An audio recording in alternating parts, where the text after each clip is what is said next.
ever late model stock car race, and he does it in the Hampton Heat. Lights have gone off the Toyota pace truck. That means we're going green flag racing now in less than a lap. We've waited multiple hours through heavy rain showers. The time has come. The green flag is getting ready to unfurl. The Hampton Heat 200 is underway.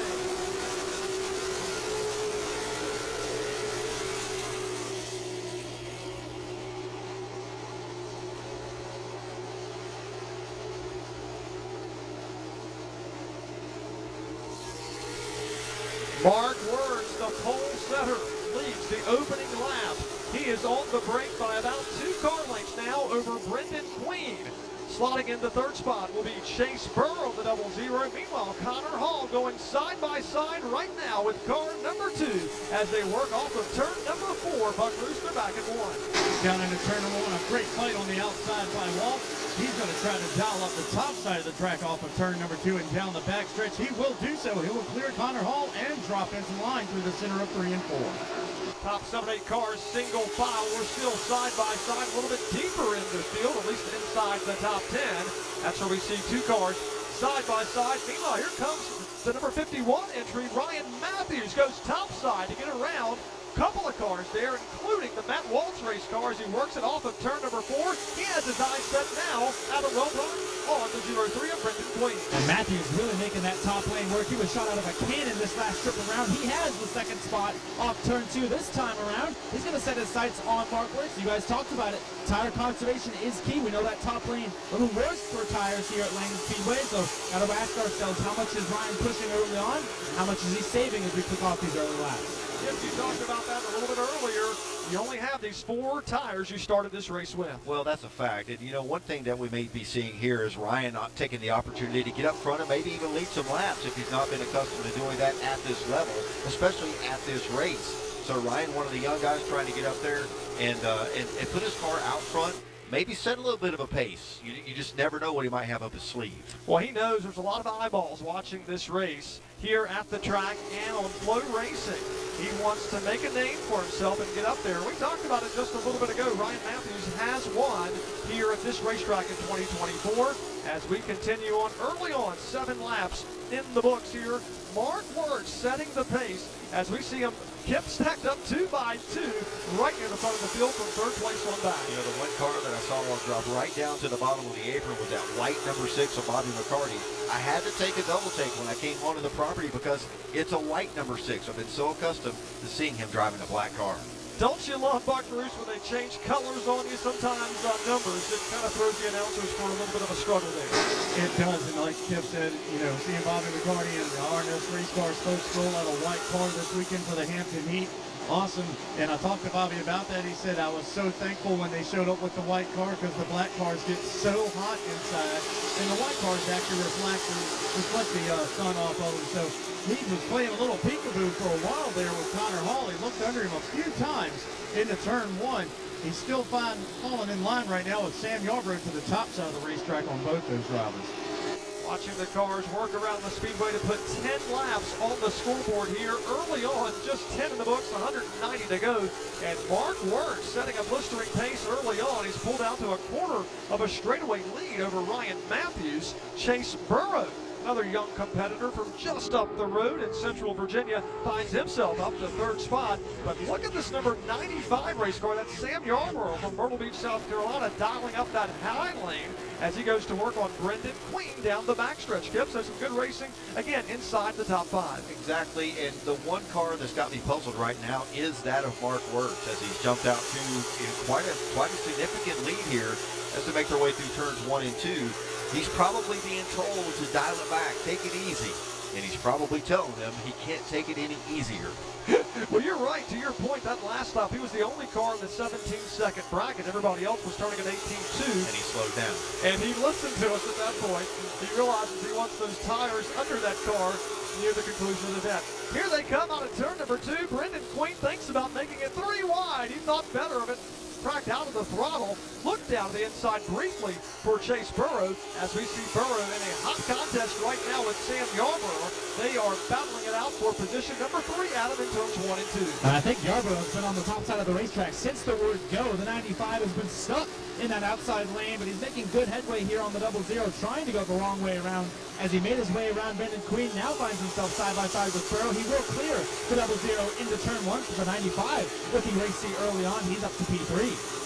If you notice, we got one car way off the pace, and that was the driver we were looking at, Caden Honeycutt. Yeah, Caden, you know, they had the engine change earlier this afternoon, just after, actually as practice came to an end and right before qualifying. So you hope that the problem that he's having now is not as a result of that engine change. Caden Honeycutt was inside the top 10, and he's now going to be the last car in the field, position number 35 for Caden Honeycutt. And it sounds like he's down on cylinder right now. And that is not good, especially this early on in the event with just 18 in the books. Watching a good battle here, continue lap after lap. Look at this one. We got the Bobby McCarty car trying to work his way closer to the front. As they work them down over to turns 3 and 4, McCarty has gotten around the 0-3 of Brendan Queen. He brings that car out of turn number 4. Bobby McCarty now is running inside the top 5. He's up to 5th. Yeah, you know, and I'm still following the Caden Honeycutt car around because the one thing I'm thinking of too, going through an engine change like they did, hopefully it's not a cylinder. Could be just something as simple as a plug wire. It could be, and the fortunate thing these drivers and teams are going to have, at or around the halfway mark, they're going to get a chance to come down and check all that out. So just try your best to stay on the lead lap if possible and catch that break a little bit later on. Yeah, he'll be definitely trying to do that. Just trying to hang around, keep everybody in sight, and keep a good look on that rear view mirror and make sure he doesn't go a lap down. Adam, as we continue to see cars side by side from about 4th on back, look at this battle. Adam Goldbrock down on pit road as we watch these cars continue lap after lap. And Kip, we've got the 17 down on pit road. Yeah, it doesn't look real good. I'm sure the team will go right under the hood and see if it is something as simple as a plug wire. But you can't lose too many laps on pit road before you're taking yourself right out of contention for a nice race. The fortunate thing for him is he's the only car lap down. If he was able to come back out, he would take advantage of the free pass if we got a caution flag. But unfortunately, this doesn't look like to be a quick trip down pit road. Yeah, I would let you know from my vantage point from down here towards the start-finish line, he's already dropped the window that as well. It looks like his night is going to be done. Actually, guys, we're just looking under the hood, but Caden said, fired back up. He said, do the window net up, guys. We're going to go back out. So quick turnaround for the 17. Whatever issue it was seems to have resolved itself. Unfortunate thing for him is he's already lost a couple now, making 3 laps. So it's going to be a long, long night for car number 17, a driver who has won here at Hampton in the Cars Tour event, Caden Honeycutt. It's going to be a long night, Kip, for him. It will be, but if he can stay out of trouble and maintain his patience, he'll have an opportunity to make up some laps depending on how many cars go laps down in the course of the race. Watching the 55 CorvetteParts.net Chevrolet working through turns 3 and 4, your pole setter who has run a blistering pace thus far, has a straightaway lead now over the 8th place starting car, Sam Yarborough, who finds himself up to 2nd spot. There's the interval between 1st and 2nd. And Buck, that's a pretty healthy margin for the 55. Yeah, I tell you, he's still running that right at an 18-second lap around the racetrack, a 17.67 last time. This time an 18.265. So he's really slowed it down. He's going to start backing off that throttle a little bit. A couple of drivers I watched as Peyton Sellers drove up inside the top 4, then went ahead and pulled up to the top of the racetrack, dropped back to 6th. So he's trying to see exactly what his Danville Toyota had underneath the hood. But the mover right now, I'm watching Aiden Millette, he is up into the top 5 with that number 9 machine. Number 9, Aiden Millette, has done big things here at this racetrack that he calls the home track. Now has himself up into the 5th spot as he takes it back to 3 and 4, just behind Ryan and Matthews in car number 51 and just ahead of Peyton Sellers in the 26 race car. But I want to go tip back to Mark Worth, the race leader, and how well he's running here at the moment. It's like we talk about many drivers, Denny Hamlin, who's won just about everything but a championship. And this driver, Mark Wirtz, has won just about everything, including 5 championships here, 2 NASCAR regional championships, but he's not gotten a Hampton Heat trophy. I'll tell you, the one thing he's able to do right now, because he does have such a healthy lead, is he can back up the corners so much and just roll the corners. He's not having to push. He's not getting any pressure from behind. So it would surprise me if he's lifting just past start finish heading into 1, and likewise heading into 3, lifting probably about center ways down the back straightaway. No surprise that Mark's running like he is. We watched him on the leaderboard on Friday in practice earlier today. That car was right at the top, fastest yesterday, and among the fastest here today. Mark Wirtz who was elated to win the pole award. We watched him climb from that race car, lots of hugs following qualifying, and right now he continues to lead and set a blistering pace early on, just 32 laps in the books, working the 33rd circuit. And right now, Buck, he has a clean racetrack, but it won't be long. He's going to catch the back half of this field. Yeah, luckily, he has a big cushion right now once he does catch the back of the field, which will include Dave Honeycutt's machine back there. Grayson trying to get through the field, trying to unlap himself at least one lap. But with Woody Howard dropped back as well, he just jumped to the middle of the racetrack, and they were splitting him 3 wide a couple of times with that 41 Ford. And Terry Carroll, Brandon Pierce, Adley Weiss, and Giro Lawson, they're all right ahead of that 55 machine. Watching Chase Burrows started up in the 3rd spot. Right now, the 00 car finds himself in 15th position. Make that 14th as they work down the backstretch. He's got good company back there as he rides with Cody Bryant. And it's not just about a couple positions higher is where you find Brendan Butterby, the defending race winners. They fire back over into turns 1 and 2. But I think a lot of this is just conserve, as we've talked about it, but how important it is to not abuse your equipment. Well, that's a fact. What we've seen drop back is the 3 of Dale Earnhardt Jr. as he's finding himself back, last time I checked, around 18th or 19th position. But that's what those guys have done. They just kind of settled in. They're making laps right now. But we've seen the 77 of Trevor Ward make some advances forward. Dale Jr., Butterbean, a couple of them, maybe a slip of, or Chase Burrow as well, slipping back. They're just trying to find out what their car is going to do right now. Again, making those middle notes, relaying their messages to their crew chiefs so they can plan for the break that'll be coming up at lap 100. That's right, just 37 in the books. And Adam, I think at this point of the race, drivers beginning to really understand what they have under these race cars. Yeah, and relaying that information to their crews down here on the pit so they can make those minor adjustments at this 15-minute lap 100 break.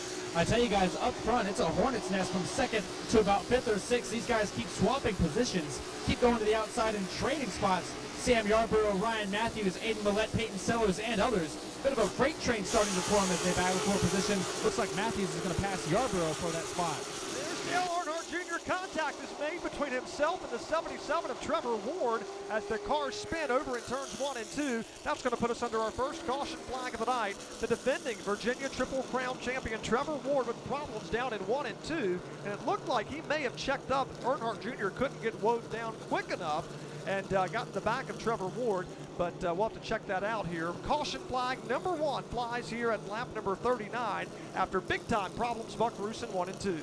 Yeah, you can see the nose is folded in on Dale Jr.'s car. Like you said, some of these drivers checking up a little bit more than others going into corners, and that could have been an accordion effect that probably came all the way back and just caught him off guard, and he catches the back end of the 77 machine.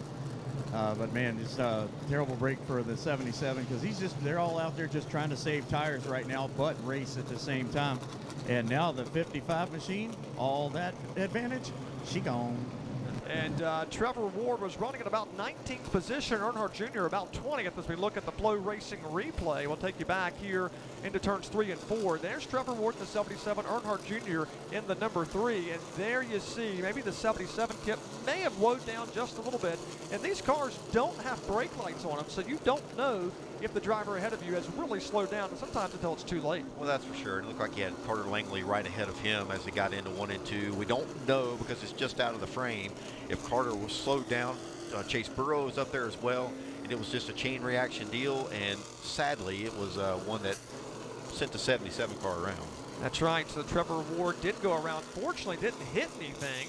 Earnhardt Jr. may have the worst of the wears, as we just heard from Buck Bruce, that the front end maybe caved in just a bit. But we also saw Danny Harrell in the CarMasters number 95 Chevrolet making his Hampton Heat debut. That car almost went around after Justin Carroll got in the back of him. So that was a chain reaction deal. But Adam, early on, we have problems at lap 39.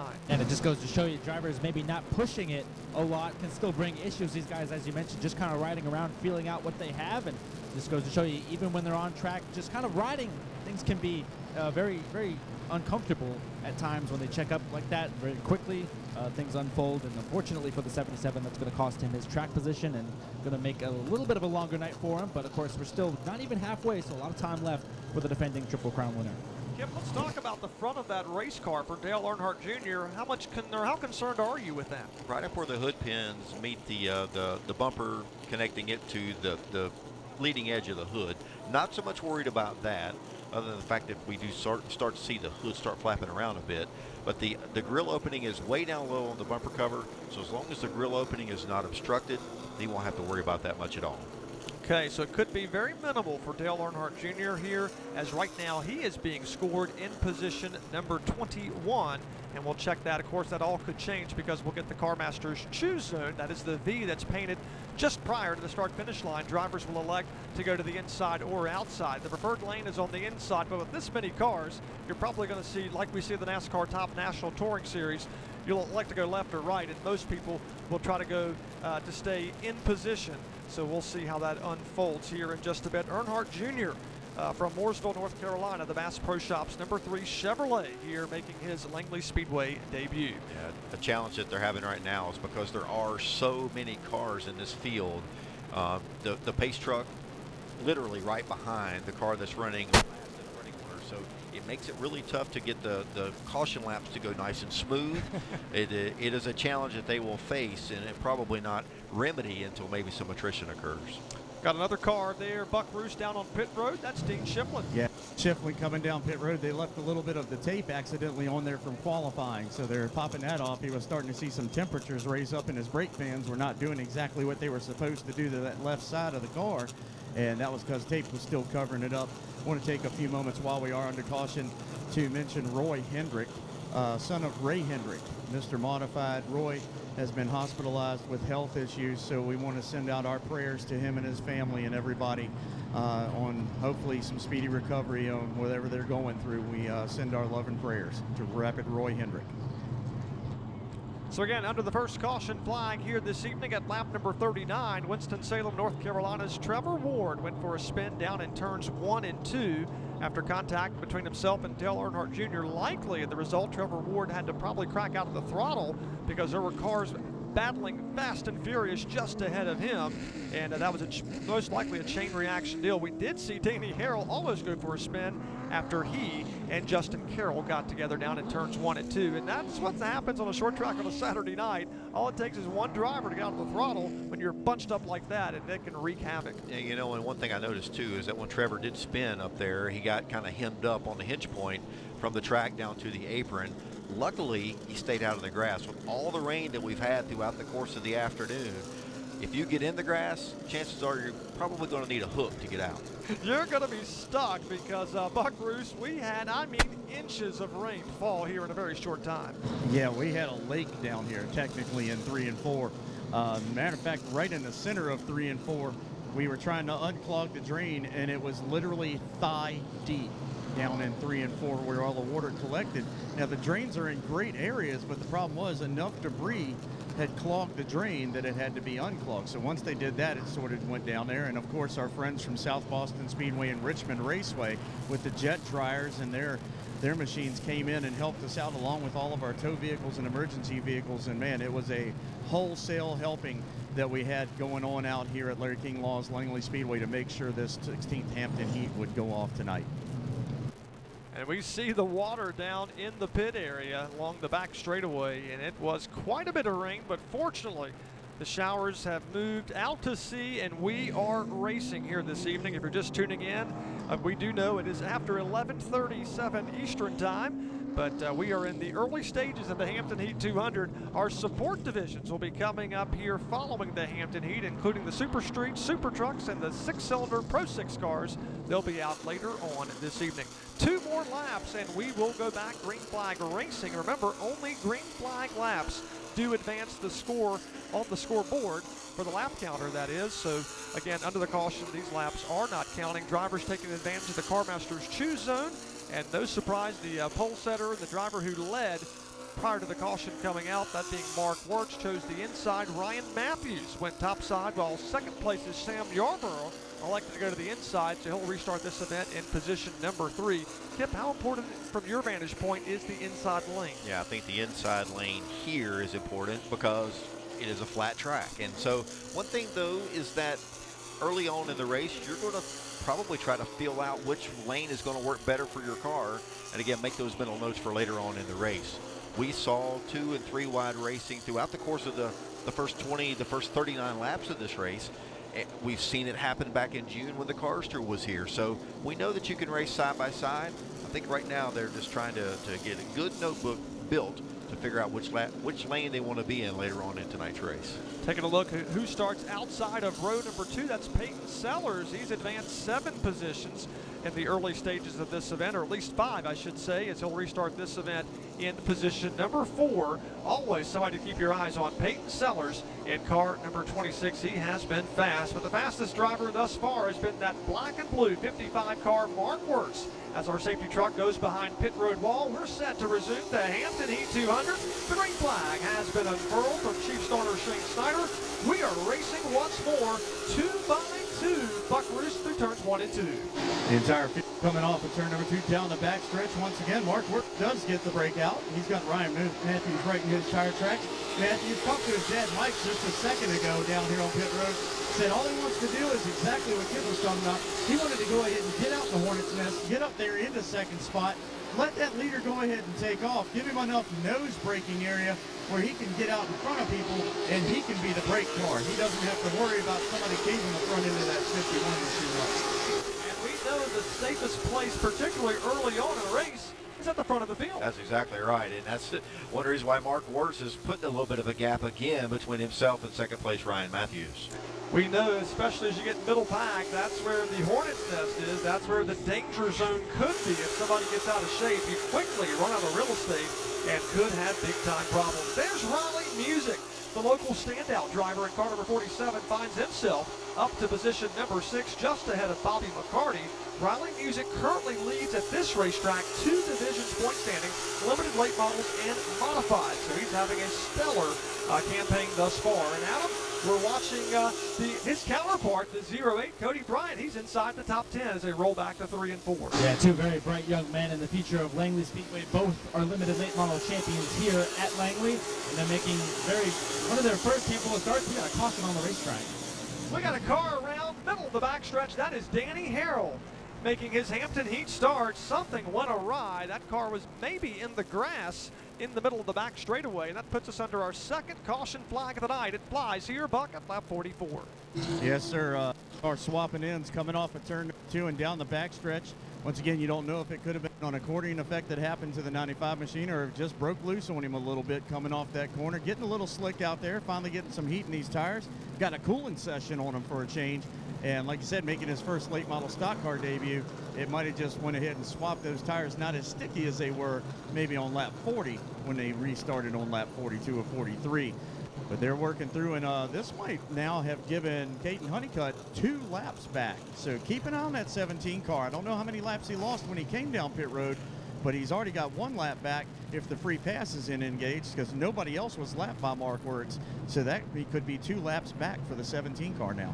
We're unofficially showing him -2. That may put him back now just 1 lap down, as he'll be the recipient of the free pass. So to your point earlier, he needs to abide his time and run a clean race. He may still have a shot at it. Keep the front end clean and be around at the finish. That's what it's all about.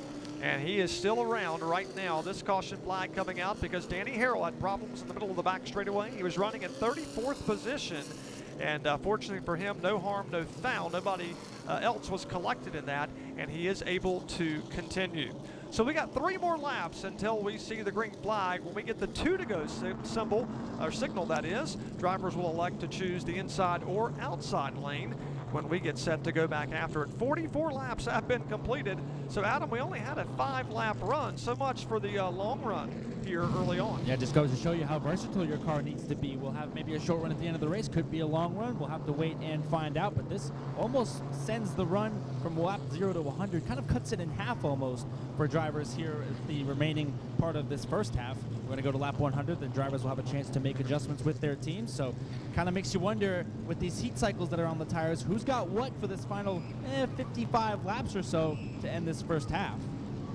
We know cautions sometimes breed cautions, but this is still early on. We're probably going to see drivers settle down and try to just log some laps right now. Yeah, but they're still, like you said, back in the hornet's nest, you know, mid-pack and on back, where they're still 2 and 3 wide, trying to find out where they need to run. That could have been what caused that, or could have been at least something that maybe caused it as on the back end of maybe coming out of a pack. One thing I did notice is that when Harold was coming off of turn 2 in that replay, or just as we saw when he pulled off of the backstretch, there's a lot of water that is still on the racetrack, on the apron. I shouldn't say on the racetrack, down on the apron. The crews did a magnificent job getting all the surfaces dry. The one thing that the splashes and whatnot that look like that may be occurring coming off of 2, not knowing how low the cars are getting going through turns 1 and 2, if anybody's dipping those left sides off and bringing up some water, that could have been something that led to Danny's spin as he came off of turn 2 onto the backstretch. Could have just crossed that line just a little bit too far, and it may have snatched him, as Danny Harold did go for a spin. But he's back out. You see that blue number 95 car there in turn number 3. He does continue with Caden Honeycutt just behind him. Getting set to go back after it. One more lap, and Shane Snyder is getting ready to turn this field loose when this field comes back around this very next trip around. It continues to be Mark Wirtz at the head of the field with Ryan Matthews to his right elbow. Row 2 will be Sam Yarborough and the number 9 racing entry of Aiden Millett, another young competitor. Again, we documented how well he has run. Aiden Millett making his Hampton Heat debut in the Shovel Kings Asset Auto Recovery car. He has 2 wins in the Little Bit Late models this year and is a former Bandos champion. Very, very young. He just got his permit recently. And that's something, I mean, it just blows my mind, but he's a champion and he's used to running up front. So him being up front tonight, he's not in unfamiliar territory. That's right, just in a little different race car, and probably the biggest race of his life up to this point. No pressure. No pressure at all. And you're racing with Dale Earnhardt Jr. No just pressure. Another Saturday night. Here comes the field. Adam Welbrock turns 3 and 4. We're set for a race restart. Lap 44 of 200, about ready to get underway. Field goes to the Corvette Parts restart zone, led by the Corvette Parts number 55 Chevrolet. It's Mark Wirtz on the jump through turns 1 and 2. But first, Ryan Matthews has second. The battle is on through third.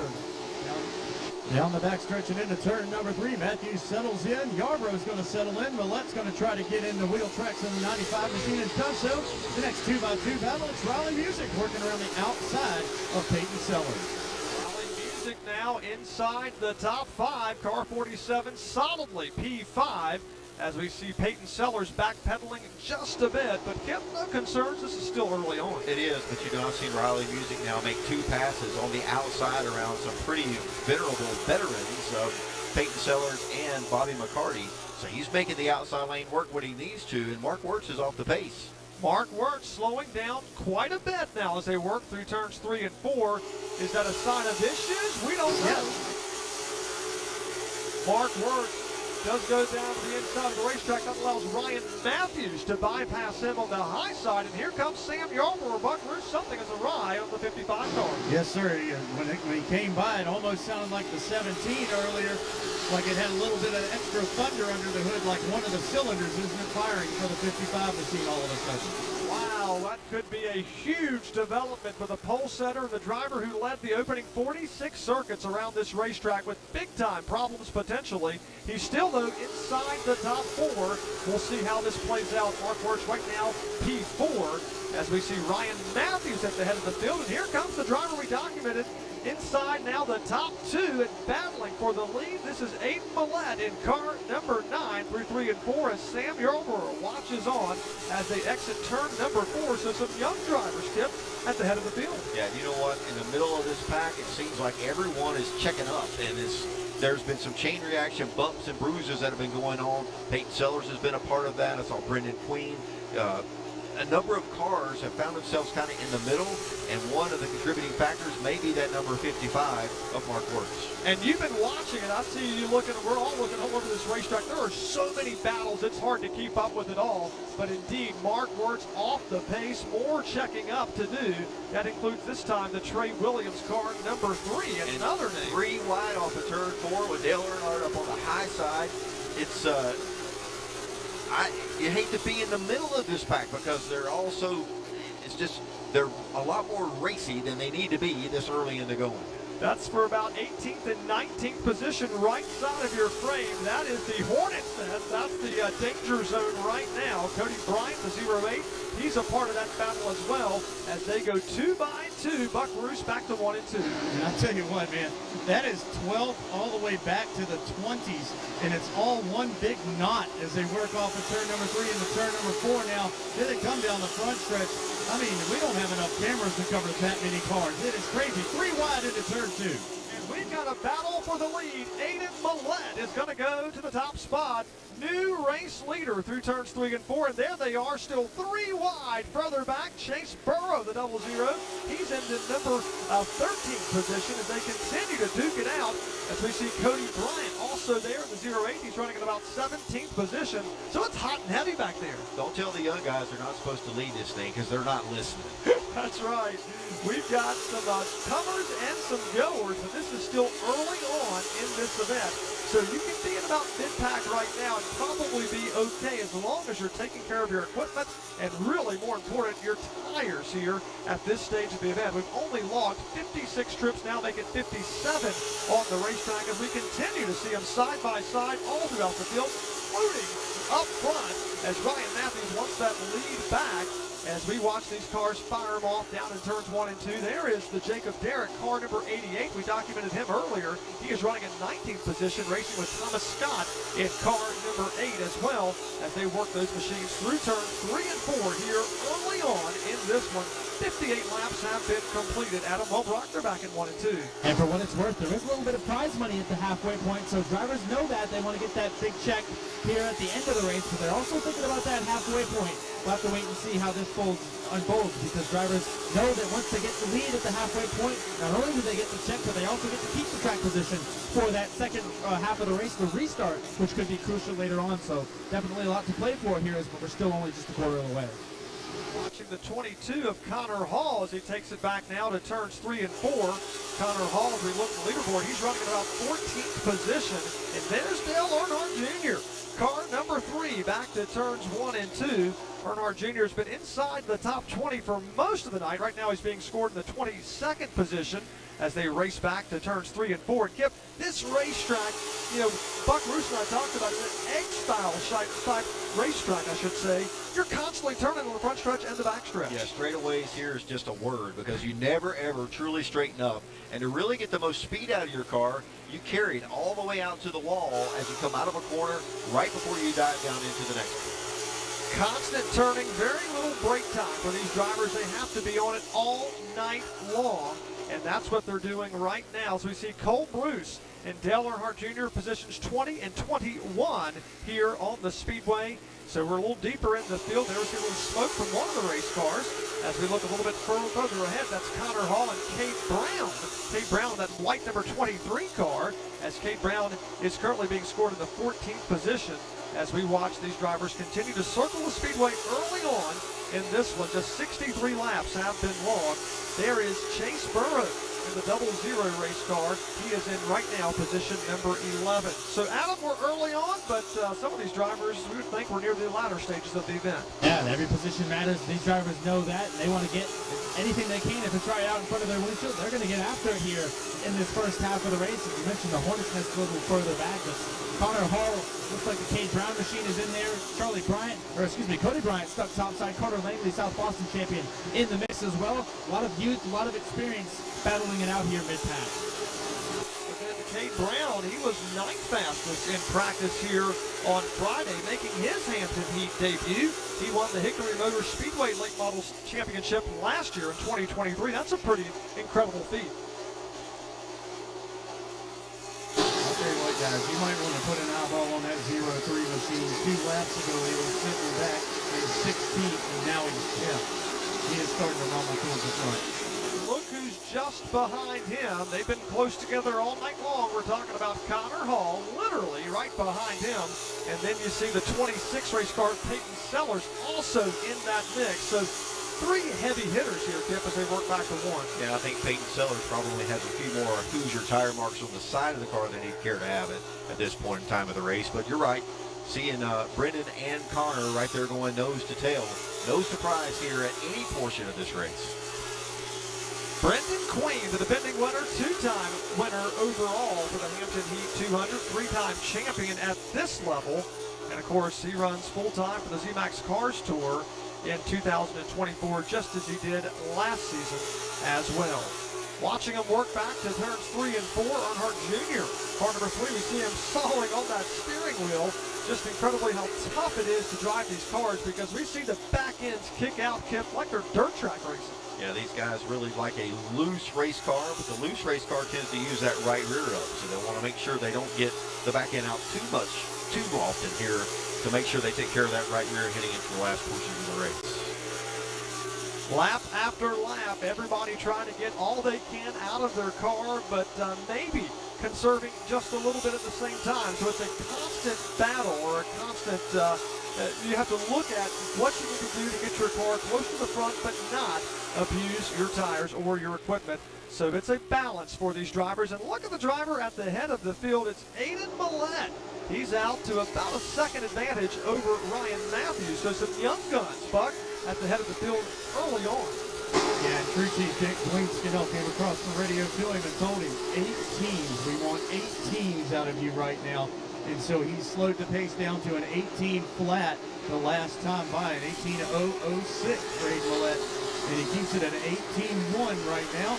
So still a little bit quicker than some of the cars, almost about a tenth quicker than Ryan Matthews right now, running in second with Yarbrough and a bunch behind him, 18.094. So they're still trying to conserve, even though we're watching all this racing happening. And I want to give a attaboy to Trey Williams right now, running in 6th position in the number 3 R.A. Williams construction machine. You know, they keep telling Aiden Millett 18s, because 6 laps ago he ran a 17.2. So that's why they're staying in his ear to make sure that he keeps backing off on the throttle, especially roll the corners. Don't get in there too hard. So about a second, that's the difference we're seeing in the time from early on to now. A lot of that is the drivers electing to get out of the throttle and just hold on and take care of those tires. Hey, we said earlier on, Kip, what's wrong with the 55 car? Well, maybe not Nothing. so much. Right. He's found his way back into the second spot. Mark Wirtz is going for the top spot, trying to chase down Aiden Millett through turns 3 and 4. We look a little bit deeper in the field here. There we see Earnhardt Jr. at about 18th spot. Justin Carroll is right there with him as well, as they're fighting ever hard for positions on the racetrack. Cole Bruce, Carter Langley in that blue and white number 5 race car. Carter Langley trying to make it happen here this evening as they race the 31 of Cole Bruce through turns 3 and 4 now. Cole Bruce from Fredericksburg, Virginia. This is his 3rd Hampton Heat. He's a past Dominion Raceway limited late models champion, and he won a limited late models race here in the past. So Cole Bruce, no stranger to getting around this racetrack, car number 31, and the driver he's racing right now, Chase Burrow, they are constantly, Buck Bruce, going after it. Chase Burrow right now in position number 15. Yeah, I tell you, they're working on it back there and trying to make everything happen.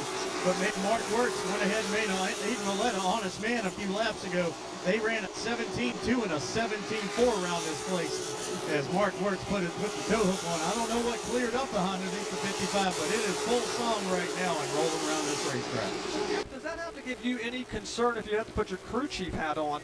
Could the problem be happening for the 55 car and it's worked itself out, and could it come back later? Should have just been missing a mark or two and trying to get his rhythm back, and could have been something as simple as that. Typically, if you've got something that's mechanical or electrical or any of those problems don't typically go away on their own. So Mark Wirtz trying to get back into rhythm now. He has caught the number 9 about 3 car lengths. That's the difference between first and second. Aiden Millett in car number 9 having a solid run in his very first Hampton Heat 200. I mean, Buck, how cool is that to go out and lead your very first Hampton Heat? Well, I mean, Aiden Millett, he's shown exactly the prowess that he has all the way through everything from Bandoleros up to these late model stock cars out here at Langley Speedway. And running the limited late models, you're on 8-inch tires, a little bit of a different engine rule, but it gives you that same kind of trying to learn on the slick tires and get your racing together. And Aiden Millett has done an amazing job. We've all watched it happen here on this 410th mile facility. And once again, he's just proven to us that he deserves to be in one of these stock cars. He's a great racer. Aiden Aiden Millette clocked in at a 17.8. That last lap to Mark Wirtz is 17.7. And here comes Mark Wirtz. He wants to take the top spot back. He led the opening 40-plus laps. Right now runs in second here at lap number 86. Puts the nose of the car on the inside of the 9 entry down into turns 3 and 4. Trying to make it side by side. Door handle off of turn number 4. And Wirtz will lead lap number 87. He's trying to clear Buck, Adam, and make that Adam. He's trying to clear the 9 in 1 and 2. Yeah, and whatever issue has been presented itself to Mark, he's definitely got that car back underneath him and going to the front, fell back to about 4th place. Now currently leads this field, and that 55 continues to show the speed that it has had since Thursday here at Langley. Mark trying to get his first Hampton Heat win. We're 12 laps from the halfway point, Brian, but don't look now. A little bit of lap traffic in front of our 2 leaders. So Mark went way back, I say way back, to 4th or 5th spot, and now he's back in the catbird seat. Yeah, I mean, he's putting himself in position to be around, right, for that halfway money. To be around for, being able to be at the front of the pack in great track position as they get closer to the break, and more importantly for when they come out of the break. And one big surprise, Buck Roos, we got a car going a lap down. He was the driver who won the Virginia Triple Crown last year, and he finished strong at Sobo's second. That's Trevor Ward. He's off the pace. Yeah, that car is very sour when it comes down the front stretch. It sounds like the 17 did earlier, like he has lost the plug. Right, here you go. So it is definitely not sounding good for Trevor Ward right now. He is going a lap down, which is actually a little bit of an Achilles heel for the 17 machine, because now when the caution does come out for the halfway, unless the 17 can catch and pass the 77 will be the recipient of the lucky dog, because he is the first car 1 lap down. Watching a battle here on the racetrack between Connor Hall and Bobby McCarty. McCarty trying to get around the 22 machine as Brendan Queen just ahead of them. This is for position number 9. McCarty has the slight advantage working through turns 3 and 4. There we see Matt Waltz, the 2W race car, just ahead. Waltz riding along in position number 7. So we're inside the top 10. Probably, Kip, the place you want to be here, almost at the midway point. Oh, absolutely. And I saw Queen. He made the pass on McCarty on the high side. McCarty probably jumped up to that high side. You're not pressuring your car nearly as much if you have to run around there, versus if you try to pin your car down to the low side, you're abusing those tires maybe just a touch more. Brendan Queen thinking about making it 3 wide one more time, just like he did early. The veteran move. He backed out of the throttle and realized, hey, we still have over 100 laps to go. I don't have to get around the Trey Williams car quite yet. Trey Williams in the 3. He rides in position number 7. Now, here comes Queen Buck back down to the inside again. This is a battle for position 7. Yeah, and I tell you what, man, they just caught the lap car of Trevor Ward, and they're going to go 3 wide with him on the inside all the way down on the apron of the racetrack. Connor Hall's like, I'm not letting this 03 machine get out of my sight. He is trying to keep his nose of his Toyota right underneath the back end of the Toyota Queen. He does not want to let him get away, because he did last year, and it cost him the win here. Bobby McCarty and the 22 of Connor Hall leaning on one another the last lap. Hall with the advantage. He rides along in 8th spot. Bobby McCarty drop kick back to 9th position as we watch these cars circling back through turns 1 and 2. Kip, we're almost there at the midway break. It'll be interesting to see how many more cars may go a lap down, because talk about Honeycutt losing his opportunity at the free pass. For every car that goes a lap down now, that's 1 more car that goes ahead of him. So right now, Jacob Derrick is the car in the free pass position. He'll want to maintain that spot to make sure that he gets that as they go into the break. Well, about a lap now to go. 99 have been completed. Your race leader is Mark Wirtz, as he has caught the back half of this field and putting cars a lap down, including Jacob Derrick, but looks like he's going to let the 88 possibly go back around, as we're going to see that caution flag coming out any moment now, as we have put 100 laps on the scoreboard. It is Mark Wirtz in command of this race over Aiden Millette. We did see Atlee Weiss making his late model stock car debut. He does go -1 lap, as does the 09 race car. That's Michael Rogers. They're about in 32nd position. There is the caution. It has unfurled here at Langley Speedway. Mark Wirtz is your race leader. The scoreboard does show 101 laps having been completed, and that will slow us down here, Buck. So 1/2 of the race is down. We still have 1/2 to go. Yes, sir, and they'll be presenting the Forever Green Lawn Care Halfway Leader Award of $400 to go already with the $500 he collecting the pole award earlier tonight. during this break to Mark Wirtz. So far, he's collected all the money. So our third caution flag comes here at lap number 100, the planned caution flag. And in just a moment, we're going to bring these cars down pit road. Be interesting to see what everyone does, right? And I know that everybody will come in with a different game plan, whether it's to tighten it up, to loosen it up, depending on how much fuel they may have burned in the first half, how much they think they're going to need to get to the checkered flag, and science it out to where you maybe run out right at the end. But knowing how these races run, you can't gamble too much, because green white checkers come into play.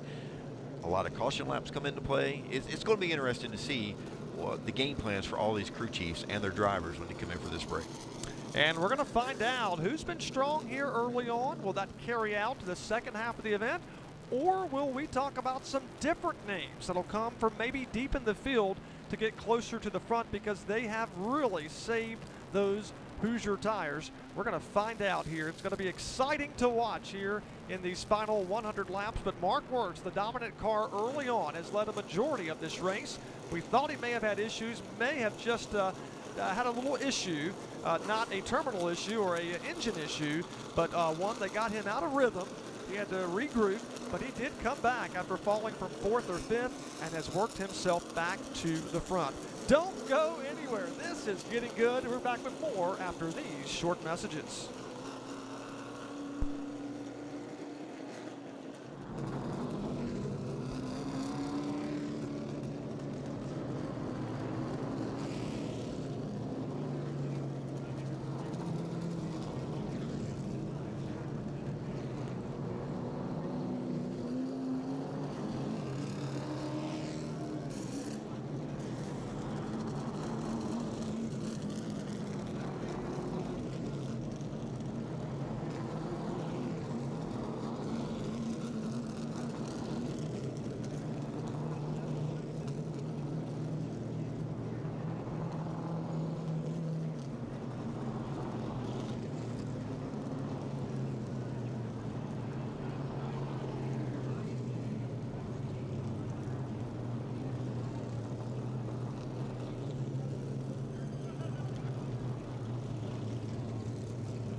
We're back with live flag-to-flag coverage of the Hampton Heat 200 on Flow Racing.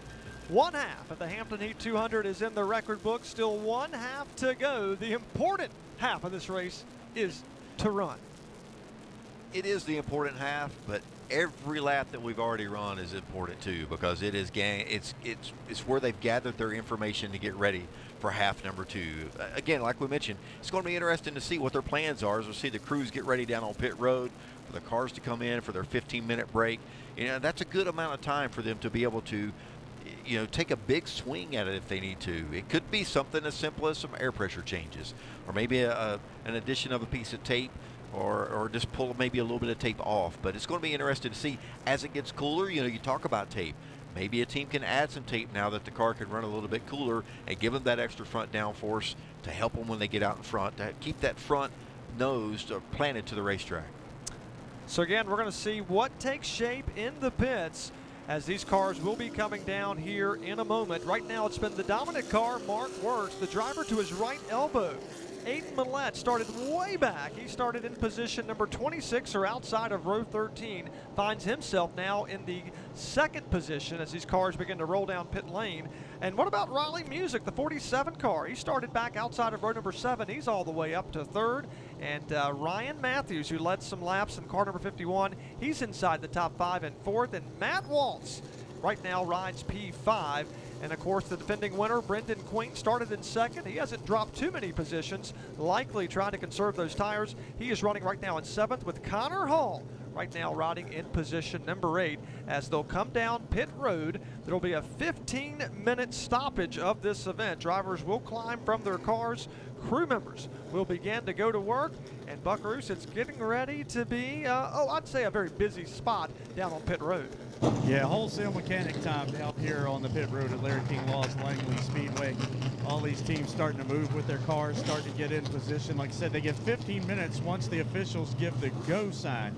So it's going to be 15 minutes from that point. And G.R. Waldrop stopping right here in front of me. Carter Langley off to my left. Craig Estep's right in front of me as well. But I believe we're going to have Adam Welbrock down there with a presentation for Mark Wirtz after also getting the pole. I believe he's our halfway leader. That's right, Mark Wirtz, the halfway leader. We see Adam Welbrock down there with Chuck Hall, the promoter here at Larry King Law's Langley Speedway, getting ready to congratulate Mark Wirtz on that good feat to be our halfway leader award. And there is the official mark. The 15 minutes has started. And look, Kip, we got everybody racing down on pit road. Brake fans going on, or wheel fans going on to cool those brakes down. Fuel going in these race cars, and you're right, there's a wholesale action going on, but with all of these cars, as the teams are swarming their race cars, the drivers are really having to try to find a path to get out of there so they can go take a quick breather. That's right. That's what's getting ready to take shape as we go after it here, and we're getting ready to go down pit road and talk. And matter of fact, let's send it down pit road and talk with Adam Welbrock. And we're going to try to talk to Mark Wirtz here, the dominant car. He's a little displeased with Riley Music at the moment. Not sure what that's all about, but he did have a little bit of an issue getting set back a couple of spots. We'll see if we can talk to him here. Driver 55 is going to be presented with the Forever Green Lawn Care $400 halfway leader check. Mark, a dominant car, man. Did you guys have issues about halfway through that run? What happened out there? Oh, no. I mean, I was fine. I was just trying to set a pace. And Sorry about that. a couple guys wanted to go early. That's fine. But, you know, a couple tried to follow with them. And I was picking the pace back up with Sam. And, I mean, that's the first 100. That's behind us. I got to where I wanted to be. I knew I wanted to run the car hard for about 10 laps with 15 to go, so I could tell my guys what we needed to do. So, I mean, first 100's over. Shake it off, and we'll see what we got. I mean, there are a lot of people playing chess games here, and my guys were calling times out to me. We were just trying to match what they were doing behind us, and if I backed it down and they backed it down, I kept backing it down. Well, your car has been very fast up to this point, but what are you expecting for the second half? How do you think the car will be? I mean, anything can happen. You know, anything can happen. It's racing, so you know we'll see. Hopefully, we can make it to the end and race somebody for the win. If not, we'll come back another day. All right, well, Forever King Lawn Care wants to present you with a $400 check. That's your halfway leader, pole sitter, Mark Wirtz, Brian. So Mark Wirtz, he got out of the car, and he didn't look quite happy there, Kip. No, it looked like he had a message that he needed to deliver, that's for sure. Message delivered for Mark Wirtz to Riley Music. Riley Music right now inside the top 5. He currently rides in position number 3. We've just got half of the race in the books. We still have the second half to go. It's getting ready to get even better. So don't go anywhere. We're back with more after these short messages. Hampton Heat 200 delivering here tonight. We hope you're having fun down there.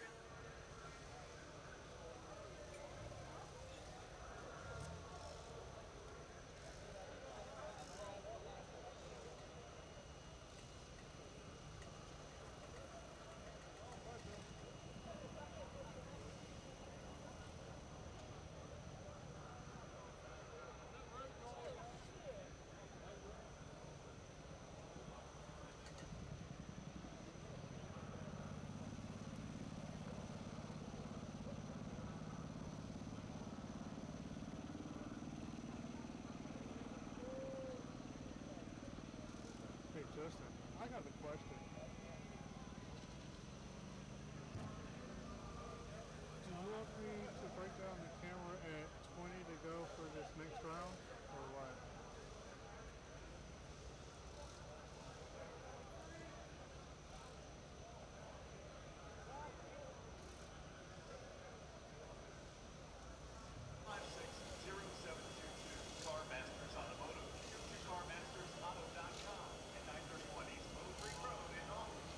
Did you want me to break down the camera at 20 to go?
We're back in Hampton, Virginia, the 16th annual Hampton Heat 200.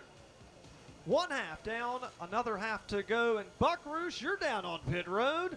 What are you seeing down there? I'll tell you what, they're making some wholesale changes to some of these cars. Chase Burrow's machine went straight into the air on all four jack stands, and they've been working on every corner of this machine down here. Same with Cody Bryant's car. They went underneath the left side mostly of Casey Wyatt's machine, but then I saw a lot of front-end geometry work going on and some extra adjustments being made to Peyton Sellers' machine down here as well.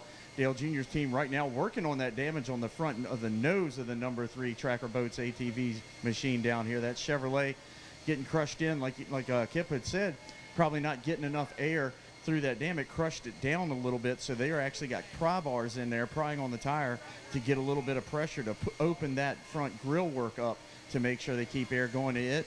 Cole Bruce is down here sitting on the wall. He says he's good to go. Pretty much the right side of that car is just getting swapped tires right now. So a lot of these drivers saying it's a little crazy out there on the racetrack. You expected everybody to save tires, but there's been a lot of racing and stuck in some 3 wide situations. But we have some very fast race cars that I've talked to some of the drivers, and they said they were riding. So we're going to see a bunch of changing going on in positions in these next 25 laps probably. Getting ready to see how that unfurls here as we get set to go back after it here this evening. For those fans in attendance, we do have a wallet and keys at the entrance gate. So if you're missing that, you'll want to go to the ticket office.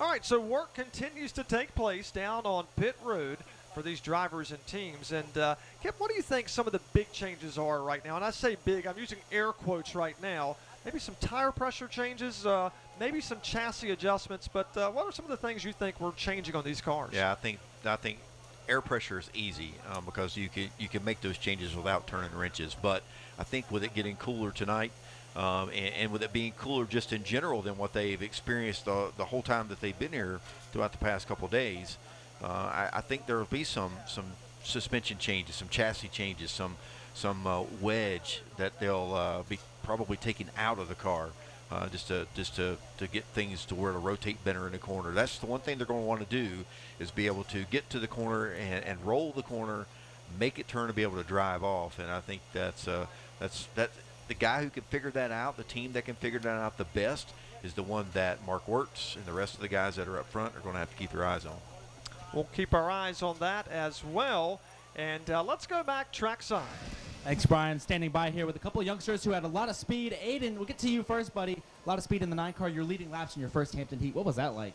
Oh, yeah, it's very exciting. I think we got a good car. Yeah, I didn't qualify that good, so I tried to get to the front a little bit. And then once I got there, I started saving my tires. I think we got a really good piece. I just can't thank Gene Nichols enough for giving me the opportunity to come do something I've been dreaming of for a while. Best of luck to you and great run. Riley, a little bit of a different story for you guys. You're running third, a lot of speed, but you and Mark not seeing eye to eye. Just racing deal. Just try and move forward. I feel like we saved the car really, really good. Said tread deft's better on the right rear than the right front, so I was obviously charging the corner pretty hard, but I feel like we got a really good piece going into the second half. I feel like I can actually use it, and I'm happy I'm way better than I was last year. Last year at this time I was running 20th, 23rd, so to be up in the top 3 early is pretty exciting. I just want to thank Brian Schaefer over at Junior Motorsports for helping me out a bunch, and everybody who helped out on this car. My grandfather Spotting, one of the best crew chiefs in the business. What can I say? Best of luck to you, and we're going to keep our eye on the 47. We'll let Riley go, Brian, because it's just a couple more minutes, and we're going to be back under the yellow flag. Drivers have been called to get back in their cars because it's almost that time to put them back behind the wheel of the race cars. And Buck, you're down there as well. It seems like it was, just 2 seconds ago. 15 minutes goes by very fast down here. And a report on Trevor Ward's machine, they're changing the alternator. That's exactly what was happening. The alternator started dying, so it started retarding the engine on him. So now they're changing the alternator, getting everything set back, so the 77 car should be full song again. Hopefully it didn't drain the battery too bad. So if they make the alternator change and get that done successfully, he is still now just 1 lap down, speaking of Trevor Ward, with 2 other drivers. So he still has a shot at it, because I think we're going to see the intensity meter. I think it's going to ratchet up a little bit higher here in this next half of the event. I do too. And for him, it's probably going to ratchet up higher sooner. So he makes sure that he puts himself in that position to be eligible for the free pass if the caution comes out relatively quickly. And then because he does have experience in the Triple Crown style of racing, he's going to want to make sure that he finds his way back to the front before the end of the laps run out tonight. There's Trevor Ward standing beside his race car, the hood up, as they continue to make that change. And Corey Latham, my buddy, just came up to me. He said they tried to change it, and the alternator that they brought does not fit the motor they have in the car. So unfortunately, it looks like they may try to muscle it out. They're not sure, but I'm going to try to walk down here and talk to him. All right, we will find out what's going to take shape there. But Trevor Ward right now being scored 1 lap down in position number 34. As you and I were just talking earlier, look at this crowd, sold-out crowd in Hampton, Virginia. Yeah, not surprised at all. Bill Mullis, Chuck Hall, the entire staff here does such a great job of bringing in the folks for this race. And, the city of Hampton, kudos to them, too, when they heard that it was going to be sold out, to make available off-site parking, shuttle buses to bring folks in here. You don't have crowds like this without everyone truly working together. That's right. So fortunate to have a great partnership with the city of Hampton. Councilman Billy Hobbs, Senior Councilman Billy Hobbs here, of course, Mayor Donnie Tuck as well, other city councilors and city leadership. The greatest city in the world, Hampton, and we're proud to call this home. And they have delivered. Extra grandstands were brought in, not to sell extra seats. It was just to make sure everybody had enough room. And hats off to the track, hats off to the city as well, as you just heard from up here in the tower. Just so thankful for the great partnership, and that's why we call it the Hampton Heat 200. All right, any surprises from you, Buck Roos, in the first half of this event? Well, not really. I mean, my dark horse is showing up pretty good right now is what I'm thinking. But one of my other ones, man, I'm down here with Trevor Warden. Such a heartbreaker, man. The car's running good, saving everything like he needed to do for this race, and now the alternator goes and just nothing will fit. Yeah, man. We've looked down everybody's pit stall asking for an alternator. Everybody's trailer's outside, but it's unfortunate, man. But we'll get back and be better than ever. And felt like all night we didn't slip a tire until we all jammed up and got turned around. But man, all in all, it was a good experience, and we'll just get better for next year, man. Buddy, well, still got Martinsville to look forward to. You have a good record there now, according to last year. Absolutely, man. We're going to try to go out there and just get us a win and do the best we can. There you go, buddy. Good luck the rest of the season. All right, Trevor Ward, he's going to go ahead and they're going to push this car down to his pit stall. It'll be his first, or I believe our first retiree of the night, unfortunately. Tough break for the defending Virginia Triple Crown champion.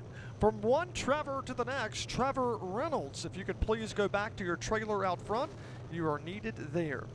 Okay, so we're getting set to go back after it. Drivers are back in their race cars. I think I hear engines on, so it's just about that time, Adam. We've got Mark Wertz up front. No surprise, he got the halfway leader award. He's been fast all weekend. The question is, can he be fast at lap 200? I'd just like to point out that he was my pick earlier on in the afternoon, so I'm sitting pretty up here with Team 55, and as I mentioned earlier, the local boy really doing us proud, but I got to give a tip of the cap to the young drivers as well. Aiden Millette out there stretching his legs from P26 up to the lead. He finished P2 right there, and Riley Music as well. These two drivers making their first and second starts respectively in this race. They're up here battling with the big dogs in their very limited amount of late model starts that they have, so it should be fun to watch. And we talked about it earlier, the comers and goers going to be a big theme in this second half. We'll have to see who is who. It's going to be interesting to watch. And oh, by the way, Kip, happy Sunday morning. Yeah, right. But what a great place to be on a Sunday than at a racetrack, right? That's right. That's where you're supposed to be on a Sunday at a racetrack. We're just happy to be at the racetrack early on a Sunday morning. But so thankful that the weather conditions have allowed us to continue on here this evening. Temperatures continue to fall just a little bit. Still a little humid out there, but hey, we're in Eastern Virginia in the summer months. It's supposed to be that way. So again, cars have refired. As a matter of fact, they're going to begin to roll here in moments. Now the pace truck has begun to move. Here comes the race cars back out on the speedway. Maybe a couple, 3 laps, and we're going to turn this field loose to go after it one more time. 100 down, 100 remain in the Hampton Heat 200. Mark Wertz will pace this field and bring him back to the green flag with Aiden Millette on his right elbow. Of course, Mark Wertz having some words with Riley Music. And Buck, on a Saturday night, I'm not surprised that a couple drivers aren't seeing eye to eye. Yeah, I tell you, the Hampton Heat lives up to its name in more ways than just the racing and the temperatures on occasion. It's the temperatures that boil over inside the cars as well. And you're going to see a lot more of that before you see a lot less of it now in this second half of this race. Now it's time to take. It's not time to give. It's not time to save. Maybe you'll see cars save about the first 25 laps, but the last 70 laps of this race is going to be the barn burner. That's the one where they're going for the trophy, and they're going to light the fire underneath the feet. I'm taking a look at where some of the past winners are currently running. Brendan Queen, a 2-time winner, he's currently riding in 7th. Connor Hall right now is in 8th. Peyton Sellers is in 14th. So I'm getting a little theme here that the winners of this event over the past few years, they're not necessarily right now inside the top 5. No, they're not, and they don't need to be right now. So there's some of the ones who understand that you've got to make sure that you're around for the finish. I'm interested in seeing how Ada Millette and Riley Music, how long they can keep up the pace they've been keeping up.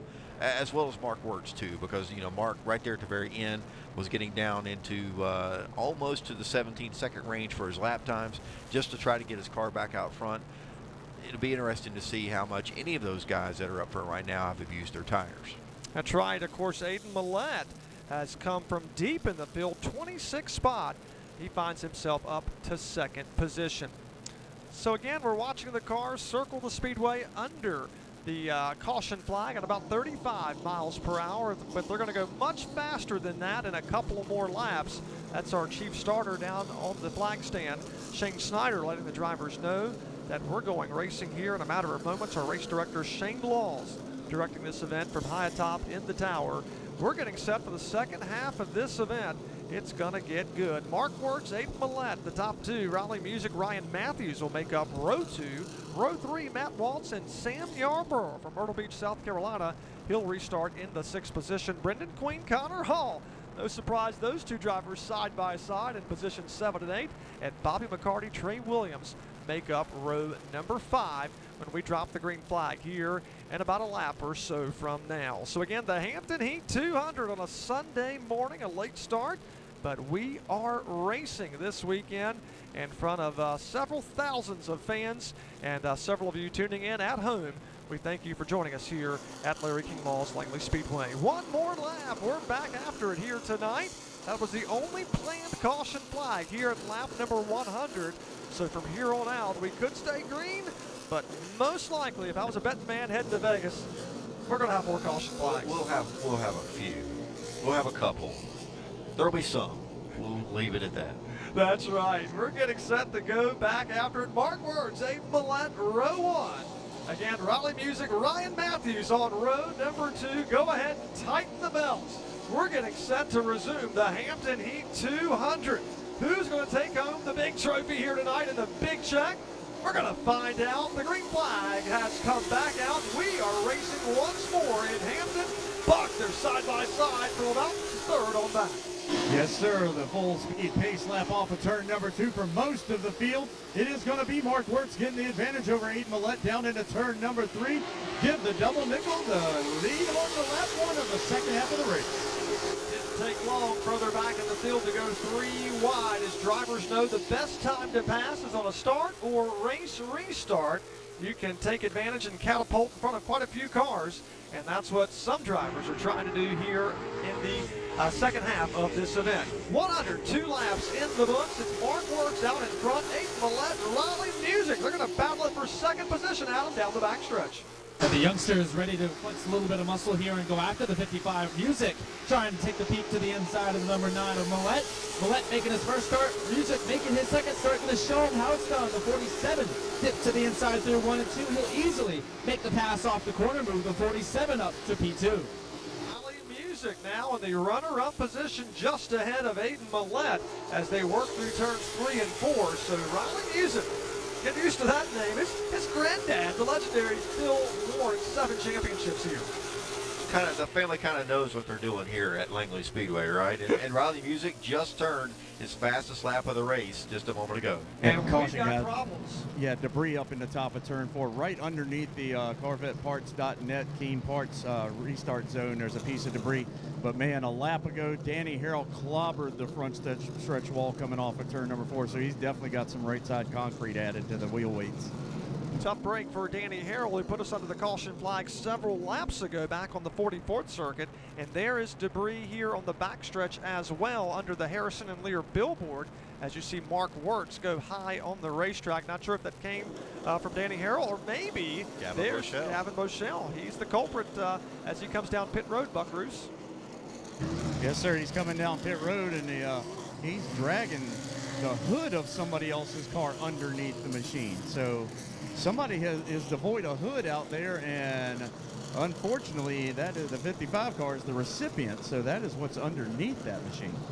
Tough break for Gavin Boschel, who was running in 30th spot, making his very first Hampton Heat start, just 16 years of age. And he's part of the Venturini Motorsports team, so he's got a bright future ahead of him. And of course, we talked about it making his ARCA Menard start at Berlin Speedway, but right now not happy. He came in 8th in that race, by the way, so a big night for him. But he's got problems, and you may see somebody else with issues here. And it's Dean Shiflett's machine. Look at him on the front stretch right there, guys, as you look down the 72 machine. Kip, you noticed it. Yep, he's missing his hood. That'll make the car run a little cooler, but it'll be a little less in the department of the downforce category. Looks like he's also missing a chunk off the right front fender there and probably a piece of the nose.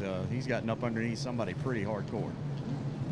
So the Scarborough, North Carolina competitor in 26th position with problems here, as we talked about the hood being off, possible right front damage as well for car number 72, Dean Shiflett. So we'll see if they bring that car down pit road. Yeah, the team's already forming down here, so he will be coming in momentarily. Okay, Dean Shiflett, yeah, big time issues here, Kip, as we get a better view of it. And there's still more debris on the back straightaway as well. So the backstretch littered with debris, and the front bumper dragging now possibly on the racetrack for Dean Shiflett. His problems continue to get worse as that car bobbing through turns 3 and 4 as he brings it down pit road. So again, caution flag officially for debris here at lap number 104, just 4 laps past our halfway break. And there's the driver, the man with the plan, Mark Wirtz, who's been in command of this event for most of the night. He's hoping to hold on for these final 96 laps to take that car to Dale Lemon's victory lane. And we'll see if he's able to do it and get his first Hampton Heat 200 trophy. But meanwhile, it looks like, Buck, we've got Dean Shiflett in the pits. Yeah, and they're using some of that 200-mile-per-hour duct tape, good up to 100 miles per hour down here on pit road, trying to tape the right front fender back together on this machine, just encircling the entire fender area where it's snapped in half. The nose is broken loose from all of the mounts for the body across the front end of the 72 machine, but they are planning on sending him back out. But just the bumper cover is going to be bouncing all over the place because all the mounts look like they've broken loose. They call him Mean Dean, part of the Mean Dean's automotive crew, as they continue to work on that race car here on pit road. I think the nice thing here, Tip, you don't lose a lap because we're not advancing the scoreboard under caution. That's right, and that's great for short track racing. Gives teams that do have problems the ability to come in, service the race car, get things corrected as best they can, and not lose laps because the racing is being done on the racetrack. And you remember Gavin Bochelle had some problems here, came down pit road just after the caution flag came out. His crew was trying to help get him pushed to restart that car down at the end of pit road, but unfortunately, at the exit of pit road, he is stopped. He's out of power. Yes, he is. So no juice under the hood for Gavin Bochelle in car number 55. That Mobil 1 Toyota sets here at the entrance of turn number 1. And we'll get our Guardian towing team back out to try to get that car moving once more, hopefully a push start, and he will get going. Again, not counting laps here under the yellow flag. 104 officially on the scoreboard as the field begins to form over in turns 1 and 2. And we'll go back racing here in a moment for the Hampton Heat 200. It's Mark Wirtz, Riley Music, Aiden Millette, Matt Waltz, and Ryan Matthews, your top 5 here early on in this second half of the event. Still 96 trips around the 4/10 of a mile oval to go to see who will get the big trophy and head to the checkered board area here on the front stretch.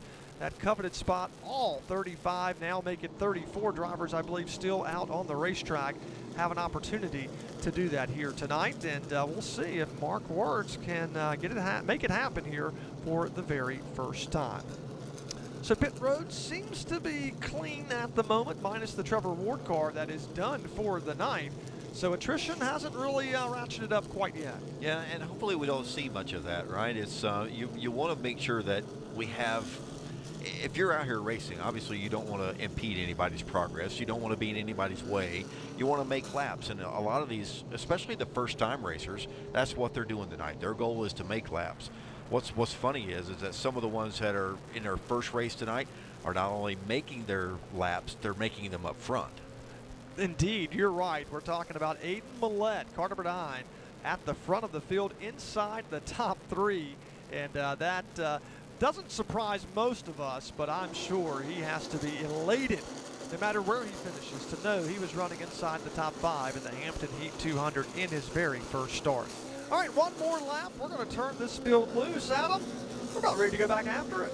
Yeah, just to button things up on the 55 machine, the Lepolium Performance Mobile 1 Toyota, they did get Gavin Bushell refired and sent him back out. So he is going to rejoin the field, which means we've only got the one Trevor Ward machine and 96 laps ahead of us. No more scheduled breaks. Green flag laps will count. We're ready to get back after it. Who's got what? Time to put your cards on the table.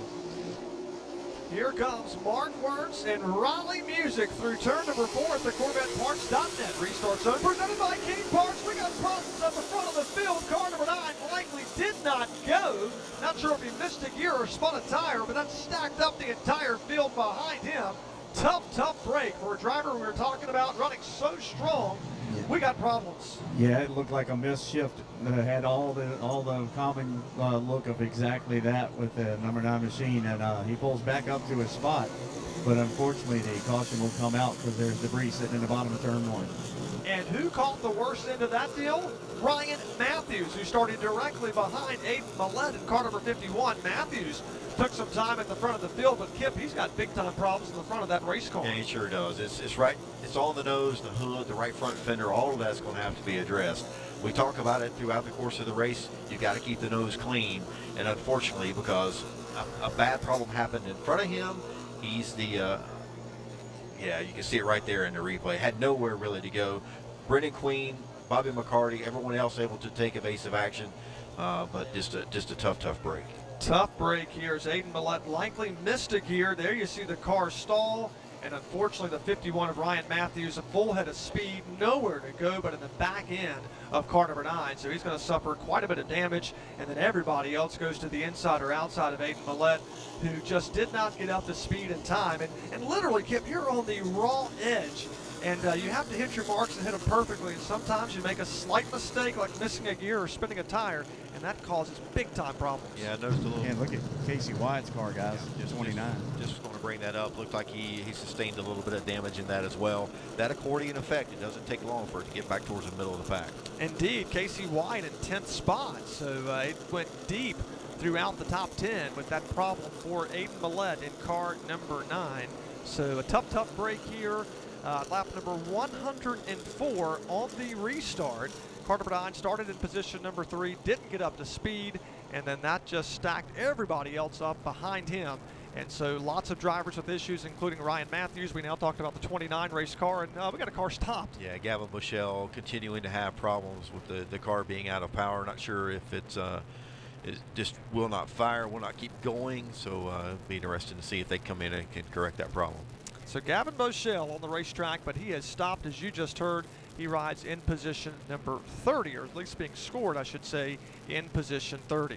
All right, so lots of excitement, Buck. You saw it down there on pit road on that race restart. Aiden Millett, we talked about how good he was running, just didn't get the restart he needed. Yeah, definitely. You know, and it was just unfortunate for him when he did hit the throttle. He went to shift, and when he went to shift right at the start-finish line, like you said, what y'all saw in the replay up here on Flow Racing, it just lost all power, and the 51 ran into him and then an accordion back to Casey Wyatt's automobile. And Kip, you can talk about racing in a race car. When you sit inside one of these cars, you literally see the hump of the hood, and the next 3 feet of the race car you can't see. And in the car in front of you, you're pretty much looking at the spoiler and the top side of the roof and the top of the back window. That's all you see. You have no brake lights to let you know exactly what's going to happen. You only have to go by gut instinct or your spotter.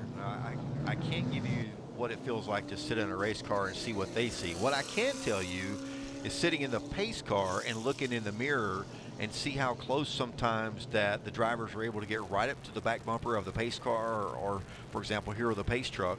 It always amazed me at how they do know exactly where the leading edge of that bumper may be or the air dam may be. And of course, you know, that comes with experience. So some obviously have more experience than others, but it always does amaze me how low they sit in their cars and how aware they are of where the front of that race car is. On the raw edge, as you say here, as these drivers know, you can't cross that line, but they get ever so close to it lap after lap. And of course, they do rely on their spotters to help guide them through any potential issues, and talk them through what other drivers are doing there on the racetrack that they may need to consider doing as well. But unfortunately, on a race restart, literally, we had just dropped the green flag. Everybody's trying to get up to full speed, and Aiden Millett just did not get up to speed, and that just stacked everybody else up behind him. 2 more laps, and we're going to go back after it. That means we're coming to the CarMaster's choose zone. Who goes to the inside? No surprise. Mark Wertz does. Raleigh Music goes to the top side, and for the most part, everybody likes to go to the inside, but Ryan Matthews decided to go top side that time as well. So again, a race restart now, a little less than 2 laps time from now. We'll get this one back underway at Larry King Law's Langley Speedway. But Adam, when we drop the green flag, a couple of cars, they're not going to look like they did prior to the last green flag. Yeah, the battle scar is definitely starting to collect on some of these machines, but the good news is they are still running, and hopefully they're still competitive. The drivers did not elect to come to pit lane, talking about the likes of Casey Wyatt among some others, and Aiden Millett also on the racetrack. So we'll see how these cars fare, and hopefully for Aiden's sake finds that gear and we can get back racing here with still 96 laps to go. That's right, 96 more trips to go. That's because, Kip, we didn't get a lap in that last time, so we're going to try it all over again, re-rack them, and go again. That's right. You know, not counting laps. That is an unfortunate part about when you don't count laps. If you have a caution that comes out right away, well, you could theoretically continue to do that over and over again. We'll hope that doesn't happen and we can log some laps here as we get ready to come to the green flag. That's right, hoping to get into a rhythm and get closer to lap number 200, but we'll see how it shakes out. Everybody giving it all they can to get closer to the front and realizing they can't leave anything on the table if they want to win. All right, we're back ready to go here. Mark Wertz, Raleigh Music on road number 1. Here they come out of corner number 4. Green flag has been displayed. We are racing once more in the Hampton Heat 200 like he's done pretty much on all race restarts. Mark Wertz squirts out in the lead coming off of turn number 2 and down the backstretch. Raleigh Music right behind him, but Adam, they're side by side from third on back, and we had a flapping hood as well from Ryan Matthews. Yeah, Ryan Matthews definitely having problems with the hood. The hood pins are the only thing holding that hood attached to the race car as he battles with Sam Yarborough side by side, and got to imagine that's definitely impeding the vision of driver 51, but the race director says let him play on. No, they're going to show him the black flag. That's right, Ryan Matthews has been posted. NASCAR not happy with that hood flapping up. That could become a safety issue if it were to come off, so they want to go ahead and bring him down, and they're telling him to keep going as Ryan Matthews does come to a stop here on the back straightaway, so I don't think he was happy with that call. But nevertheless, Ryan Matthews stops, and that will put us now under our 5th caution flag of the night here at lap number 107, Buck. Yes, sir. So just trying, I guess, not to impede anybody or cause any kind of incident, because cars were too wide still towards the back half of the field, and not cause an incident. He just pulled over to the top of the track and went ahead and pulled over and stopped, and caution laps not counting. We'll see exactly what the race director thinks about that. But right now, it's going to be Ryan Matthews coming down pit road. Chris Johnson and Mike Matthews, his dad, all his team down here with a bunch of duct tape ready to try to tape that hood back down to the best of their abilities. I know Ryan Matthews has to be dejected. He was inside the top 5, led some laps early on, and then calamity struck here just a few laps ago. And he's been called to come down to the pits, and that car is stopped, and he's still not rolling. Yeah, you know, and the black flag was the right call because, you know, a flapping hood it's a danger to a lot of different people, to the drivers, the cars on the racetrack. Could be a danger to the fans as well. And when you're making those calls from race control, you're doing that with everyone's safety in mind. So absolutely the right decision to black flag him there. Not sure what the thoughts will be from race control. Because he did stop to bring out this yellow. You know, and I understand the fact that he was trying to get out of everyone's way, but as the field did go by, he had an opportunity to get down to the bottom and get to the finish. Guys, they may have a bigger problem with that car than we think. His dad, I just talked to Mike, and I'm like, hey, what's going on? And he said when he tried to pull out of line, he pulled the car out of gear to try to just drop to the back, and the car shut off on him coming off of turn 2. So Ryan Matthews has stopped here along the backstretch at the entry point. That car sets along the outside retaining wall. Here comes Guardian Towing to give him the push to get him back down into the pits. So his night going from bad to likely worse. So from being in the pit house to the outhouse now here at lap number 107 under our 5th yellow flag of the night. So we talked about long runs, short runs. Well, Kip, we have not gotten to rhythm here on this second half of the event. No, but there's still time to do that, right? So, as a few of these things that are fluke, the problem with the 51 is as a result of a missed shift, and that was in the previous caution. So, hopefully we can get all that kind of out of our system and let the guys get back to some racing. That's what we're hoping for in this second half. But as we're getting the push from Ryan Matthews back down pit lane, it looks like Dean Shiplett has come back down into the pits. We see they are looking that race car over for Shiplett as he had problems earlier on, and they're continuing to try to button that car up. I see, Buck, you're down there. Yeah, they're just still trying to solidify that right side fender, making sure it's not going to wobble all over the place. They've actually duct taped it to the radiator support for the radiator support shroud and everything.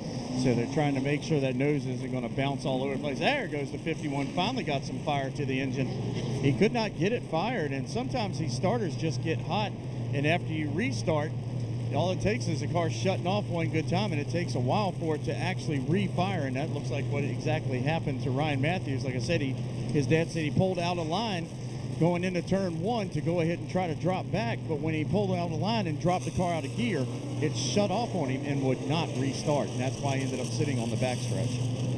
Ryan Matthews being scored one lap down here in position number 34. We still have 34 cars rolling here, just one car out of the race, that being Trevor Ward, who retired at lap number 99. So we'll get the 1 to go signal next time by, maybe. I don't know, we may not, because Gavin Bouchel, this continues to be a theme here with the 55 car, with just, again, problems with that car not having power. It has stopped here along the front stretch, so that may delay us a lap or so. And indeed, it looks like the yellow flag is just waving, so we will not get the indication we're going back green flag racing as work continues here on the Ryan Matthews car. The driver here who has won in the Hoosier Driver Late Model Series in 2024, had high hopes for the Hampton Heat 200. He's not out, but indeed he's lost lots of track position, and now at least one lap on the scoreboard as that car does set on pit road. So again, yellow flag number 5 here in the Hampton Heat 200. 107 in the books. Since this halfway break, we've had 2 caution flags, one for debris and then one for this driver, Ryan Matthews, coming to a stop along the backstretch. While Ryan's down there, it looks like, Adam, we have another driver in the pits. This time it's Casey Wyatt, who back on lap number 104 also had problems as that accordion effect took shape with multiple drivers trying to check up. Yeah, there's definitely some damage on the nose of this 29 Ford Mustang. The crew now looking under the hood, and it does not look promising for the 29. They're telling them to shut it off down here as they sit in the pits. It's got a funny smell to it, so something clearly not right in the number 29 Ford Mustang. A tough end to a promising night for the 2019 guys. What a tough break for Casey Wyatt. We were talking with his dad, Wayne Wyatt. They changed engines this past week. They brought the car out yesterday for practice for the 40-year-old competitor. Just did not like what they had in the race car, so they pretty much changed everything in that car, as we documented earlier, to get it racing like they liked it, hoping that Casey's 15th Hampton Heat would be the year for them, and they had high hopes here tonight. He was running inside the top 10, actually in 9th position, but he had to bring that car in the pits. It looks like their night is done, and that's never a good sign when they make that hard left and put it facing the wrong direction in the pits. No, it's not. And what really makes it even worse is the fact that he was having a good run inside the top 10, and having just be right there where he needed to be, not knowing if he was going to maybe be able to battle for a good top 5 finish. But yeah, any time at this level, or any racing level for that matter, making that hard left turn is just like a dagger through the heart at the end of the night. Especially when these drivers, team members, they put hours in these race cars. And Brian, just to button that up with the 29 team, Casey Wyatt, a hole in the radiator caused by that stack up on the restart, that's what took them out of the race. That'll do it. That'll put you out. And unfortunately, it has put Casey Wyatt out. He becomes the second driver to retire from this event. He'll join Trevor Ward in the pits a little early here in the night. All right, so the lights have gone off the pace truck. That's a great sign. That means we're going racing now in less than a lap, 3/4 to be exact. It continues to be Mark Works, Riley Music on road number 1, Aiden Millette, Matt Waltz make up row 2, Sam Yarborough, and Brendan Queen on row number 3 as they come now through turns 3 and 4. We're set for the race restart.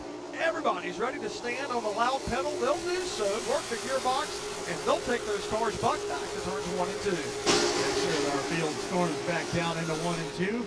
Couple of different players up front having a little bit of fun now as we see Bobby McCarty starting to come into the mix behind Sam Yarborough. So the first time we're able to go ahead and shout out to Bobby Mack in the Black Acid Racing Apparel number 6 machine tonight. Looking at Mark Wirtz, do what Mark Wirtz has done pretty much all evening long. That's get out and take that top spot and hold on to it. He's just ahead of Riley Music by about a half a car length or so. Riley about a car length ahead of third place is Aiden Millette, who's going to work now with Matt Walsh. They're going to be side by side for position number 3 as they work off of turn number 2. They're also stacked up 2 by 2 behind him with Brendan Queen and Sam Yarborough at him going after it in 3 and 4. Those two drivers also trying to make themselves known and put them into the picture here to fight for this win. Brendan's done it a couple of times. Sam has yet to win here. It'll be interesting to see if the 95 has the speed in it. Just in front of them, Matt Waltz, former track champion here in the late models, going after Aiden Millette. Battles for 3rd and 5th in turns 3 and 4. We know when you're running side by side, you're abusing those tires a little bit more because, Skip, we're still a little bit early to push that button where you really want to go after it almost 100%. Because we're about at lap number 111, and we think it's about 150 or so. That's the magic number where you really start going after it. Yeah, but we've seen the pace pick up because now they're running more of a 17 flat versus what they were running in the first half of that 18 flat. So business is starting to pick up. Maybe they saw what they wanted to see in the terms of tire wear to know that they can start pushing a little bit harder a little bit sooner. That's a great point because they've had a chance to go in the pits. The crew chiefs and crew members have looked those cars over to see exactly how much wear they've had on those Hoosier tires. So they've had a chance to assess it, and now they've given their drivers the marching orders to go do what they have to do. And Buck Bruce, we're watching it unfold right now. Yes, sir. They are starting to hit it a little bit harder than I thought they were going to, actually, as you mentioned, Brian. But right now, here comes Connor Hall. He's going to make a dive bomb on Bobby Mack. That goes ahead and gives him a little bit of room working around the bottom of the racetrack, but then goes ahead and slams the door off of turn number 2. Brendan Queen just up ahead. The only thing separating Hall and Queen is the 95 machine of Yarborough and the 6 of Bobby McCarty. Battle for 7th position. Bobby McCarty continues to retain that here at the moment. We're watching Cody Bryant in the 08. He was riding along in 13th, just ahead of Cole Bruce as we continue to log laps here early on in the second half of the event. Just 116 on the scoreboard.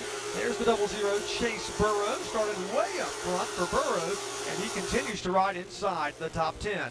One more time, here comes the 22. The driver who won here back in June for the Cars Tour has won 7 out of 8 late model stock car races as he's trying to get another quest to win a NASCAR National 1 championship. We're talking about Connor Hall. He now will take the 7th spot. That drop kicks Bobby McCarty back to 8th. So Connor Hall, he's ready to get racy here. I think Connor is more than ready to get racy. He got a little bit of physical with Bobby McCarty. He's doing the same to Sam Yarborough right now and really using all of the racetrack, as is Brendan McQueen. I knew I'd call him that before the end of the night. Brendan Queen getting right down onto the apron through 1 and 2. They don't go quite as low through 3 and 4, but I think that you'll see Queen and Hall start trying to make their way to the front sooner rather than later. And this doesn't surprise you. These two are running right there together. They do it all year long in the Cars Tour. They do it every time they race in Hampton. And oh, by the way, they're doing it here tonight in the Hampton Heat 200. Yeah, I think Brendan's feeling the pressure now. He's certainly being told that Connor is right there. So he's trying to make Matt Waltz a little bit, trying to work his way under him so Matt doesn't continue to hold him up as they're trying to make their way through 3 and 4. Good racing, Buck, from 4th, 5th, and 6th on back. We're talking about Matt Waltz, Brendan Queen, and here comes Connor Hall. I tell you what, that racing is going on a little bit further back. Cody Bryant with a little bit of damage to the right side of his machine. He and Cole Bruce got together, and man, the two of them and Peyton Sellers came off turn 4. All 3 cars were sideways a couple of laps ago, and right now the old Chrome Horn to the back of the 03. Here comes Connor Hall. A little faster. Little bump. Hey, I'm just letting you know I'm here, and that's what the 22 of Connor Hall did to his counterpart there, Brendan Queen. And Queen goes topside of the two cars. They work over in turns 3 and 4. That's Matt Waltz who has 4th. Brendan Queen's trying the hard way on the high side, Adam, in 1 and 2. I think the two winners here, the Hampton Heat, I feel like the 17 champ is holding him up just a little bit there as Waltz is fighting for his life on the inside of the racetrack. Queen got forced up there with the contact from the 22, trying to go the wrong way around the number 2 machine. He finally was able to make the pass. Connor says, all right, buddy, I'll match your outside pass, and he'll go along with him. Matt Waltz has had a good year. He finished 4th in the Cars Tour event here earlier this month, or last month that is. But right now, backpedaling just a little bit. Here comes Bobby McCarty. So unfortunately for Matt Waltz, he's going to go from 4th position now all the way back to maybe the 7th position, and that's if Bobby McCarty can bypass him as they go door handle to door handle down the backstretch, and indeed McCarty will clear him. So kind of insult to injury when you lose that many positions in a couple of laps. Yeah, and you would think that maybe he's trying to still conserve what he's got underneath him, but man, this time. The smoke for Cody Bryant. Sorry, guys. Lots of trouble for the 08. Tough break for Cody Bryant, car number 08. Smoke comes from the back of that race car that you just heard. Cody Bryant with big-time problems was scored in about 18th position. Will put us under the 6th caution flag, Buck. Yeah, we saw a little bit of smoke trailing that 08 car after he and Cole Bruce were racing. I thought it was a little right side damage, but it was where he was getting on the throttle. A little bit of blow-by was coming out, and now a lot of blow-by came out, and it just smells like burnt oil down here. So it smells like something very terminal for the 08 machine. But here he comes down pit road to the attention of his pit crew down towards turn 1. It looks like the track bar might be moved around on that car as well. So Cody Bryant has brought it down pit lane. Adam's right there to see what's going to take place. We see his dad, Charlie Bryant, talking with some crew members as to what they need to look at, and the hood's going to come up on that race car.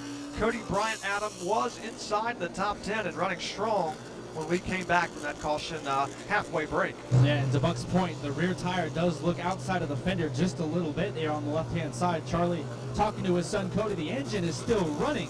So it doesn't seem like it's blown up completely yet, but now Cody's going to shut it off, so clearly not seeing or feeling something that he would like. A crew member also looking at the rear end of this car.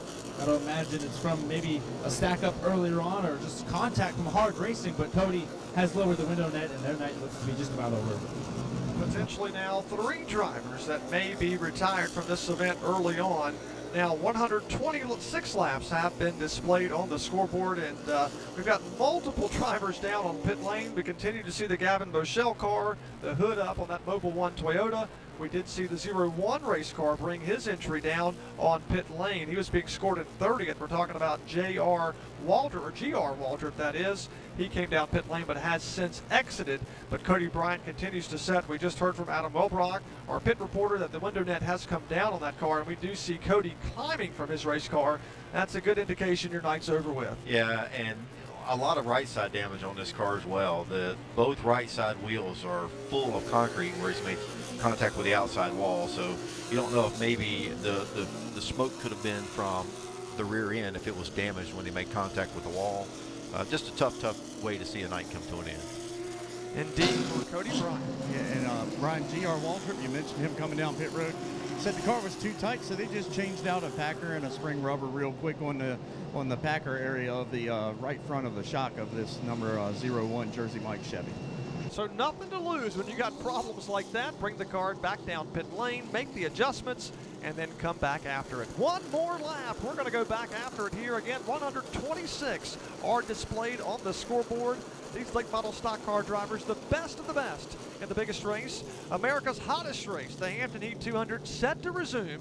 And we're going to find out if Mark Wirtz can get his very first Hampton Heat 200 trophy, but he still has quite a few laps to go if he wants to make that happen. And oh, by the way, there's several other drivers that want to do that as well. Here they come, the field forms in turns 3 and 4. It's Mark Wirtz, Raleigh Music again on row 1. This time on row 2, it's Aiden Millett and Brendan Queen. 74 laps remain in the Hampton Heat 200. All the drivers going back after it, Adam. They're 2 by 2 all the way through the field. Mark's going to get a good launch off turn 2. He'll clear the 47 4 position. The battle is on for third between Aiden Millett and looks like Brendan Queen went topside. He's going to try to bring the fight to the number 9 off turn 4. Side by side for position number 3. Brendan Queen is ready to go after it. Meanwhile, we got a car a little bit off the pace. That was Mark Wirtz. He scooted up the racetrack. That allowed Riley Music to go by on his inside. Riley Music trying to take the top spot through turns 3 and 4. New race leader, car 47, Riley Music at the head of the field. He's going to bring Brendan Queen with him. Mark Wirtz will go from first now to third. It may get worse as Aiden Millette peeked down at the inside of the racetrack, but Brendan Queen ahead of Mark Wirtz. Mark slams the door on car number 9, Buck. He'll get back in line in third. One of those rare little wiggles from Mark Wirtz, usually dead on every lap around this racetrack. We saw him drop back earlier in the first half of the race and then come back to the lead. He dropped back to about 4th or 5th. Well, about the same here right now, but man, the only problem is he's got some hot rods in front of him now with Riley Music now under pressure from Brendan Queen. Look at this battle, Kip, for the lead. Yeah, Butterbean trying to make it happen here late in the race, guys. You can hear the crowd down here roaring to life. It's like Dale took the lead, but it's hometown hero Brendan. One of the most popular drivers here in Hampton, Virginia, and on the Cars Tour, Brendan Queen. Another new race leader here at lap 131. Yeah, I was about to say that you know that Brendan's going for the front when all the folks right in front of us stood up, hands raised, and just cheering on Brendan Butterbean Queen. And that's what you see throughout the tour. Exactly, each and every week. Well, and it's not just Brendan. We've got so many drivers that have a great fan following everywhere we go. But when you come here, you know it's either Brendan Queen or Connor Hall that are getting the majority of the cheers or jeers. That's right, that's right. Of course, as long as they're making noise, is what the late great Dale Earnhardt Sr. would say, as we're seeing the battle for the 3rd position take shape.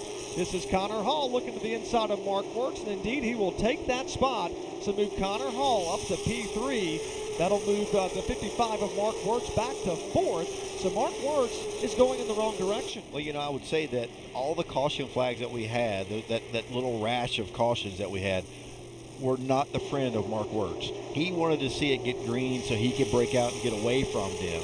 And not being able to do that, a restart after restart after restart, he left himself open to a possible mistake, and that's what we saw happen. So Mark Wirtz lost the lead. He's now since lost 2nd and now 3rd place from Riley Music and Connor Hall. Looking a little further back as we watch Trey Williams in that number 3 entry lose a position there. You see the 2 car riding along just behind the number 5 car as they work them back over into turns 1 and 2. That's Carter Langley and Brandon Pierce going after it. 4 positions, 14 and 15, as Dale Earnhardt just ahead of them in the number 3 race car. So good action at the front of the field, good action at the back of the field as well, Buck.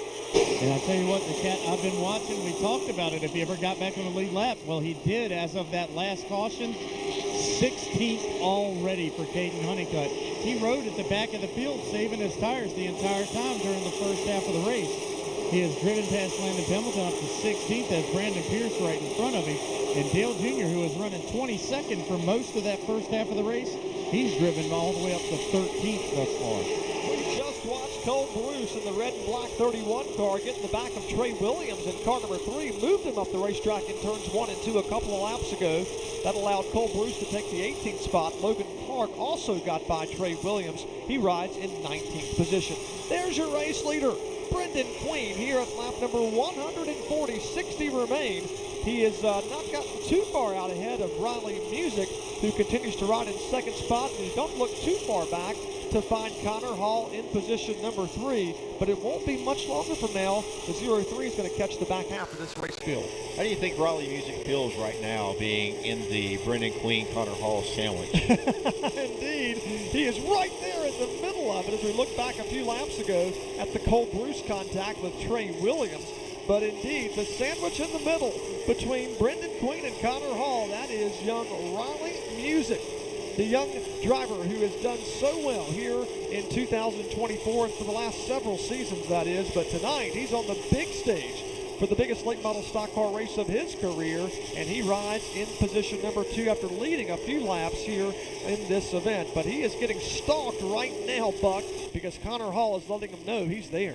Yeah, I tell you what, Connor Hall has been biding his time, taking care of his car. Where we've seen Brendan Queen go ahead and push the issue a little bit, take some outside passes, make some runs. But Connor Hall's been saving everything and now goes ahead and starts his challenge on Riley Music through turns 1 and 2. Connor Hall, one of the fastest cars on the racetrack, just turned a 17.3 to Brendan's 17.4 as the race leader. And Riley Music was another tenth of a second behind him with a 17.5. That's your top 3 drivers as they circle the track here at lap number 144. One more driver off the racetrack. This is Jacob Derrick, Adam. He's going to make the hard left there in the pits. Yeah, Jacob Derrick, full-time competitor in the limited late model, is going to make the hard left turn. That's the same race car they race in that division, so I got to imagine he's just parking it. They're trying to reserve his race car and what he has, just building the notebook tonight. Another one of those young drivers just trying to gain experience. Watching Connor Hall get in the back of Riley Music lap after lap. He's letting him know he's there. Riley Music looked like a veteran just a few laps ago when he used the car of G.R. Waldrop as a pick to keep Connor Hall behind him. Connor knows that if he doesn't get around Music now, he may lose touch with Brendan Queen, so he does finally make the passes to make their way through 3 and 4. So move Connor Hall now up to second spot. Riley Music will fall to third. Now Connor has his eyes set on Brendan Queen, who's about 3 car lengths ahead of the 22 race car. We saw a similar battle for the Cars Tour win last year with Brendan Queen and Connor Hall getting after it. And right now they do ride 1-2 here at the 149th lap. Just 51 more remain.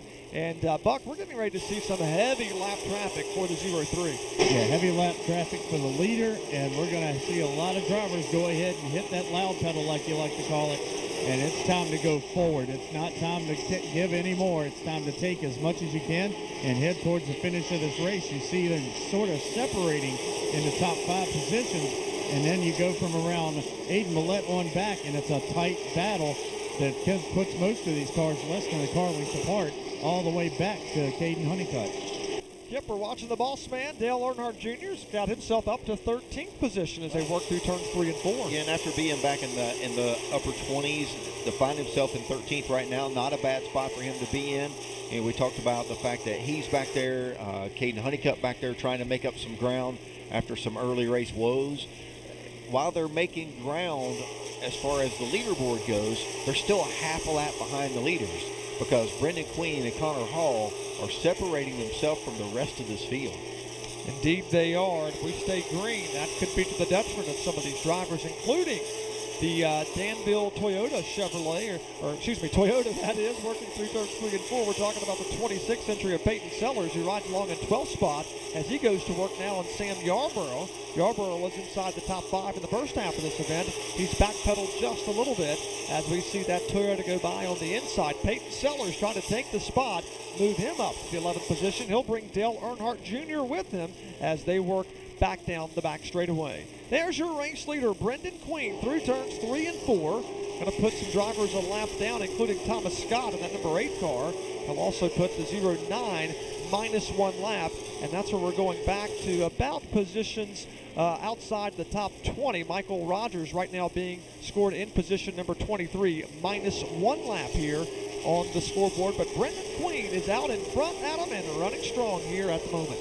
And in the final 50 laps, no less, we've become accustomed to seeing him lead 200-lap races here, whether it's long races in the Cars Tour, 125 laps, or 200 laps in the Hampton Heat. The 03 always seems to find his way to the front. Talked to Brendan a little bit earlier in the weekend, said he had a little bit of a chip on his shoulder after the Cars Tour race. Felt like it was time for him to get back to victory lane, because he felt like maybe he was done a little dirty in the late goings of that event. So he's definitely got momentum on his side after having strong runs in the Cars Tour. He brings that now here to Langley, where he's run 2, looking for 3 Hampton Heats, which would tie him with the great CE Fall. Fitting, is it, that the 2 local Langley Speedway superheroes, Brendan Queen, Connor Hall, run 1-2? Well, again, no surprise that we see both of those guys running right up front. You know, and Brendan talking about how he had tough luck when the Cars Tour was here. You know, some contact, some damage, and having to come in and take care of that. It was a rough go for him, but he's right back up to where he's accustomed to being, right up front with Connor Hall right there too. Either one of those cars could be leading at this point in time.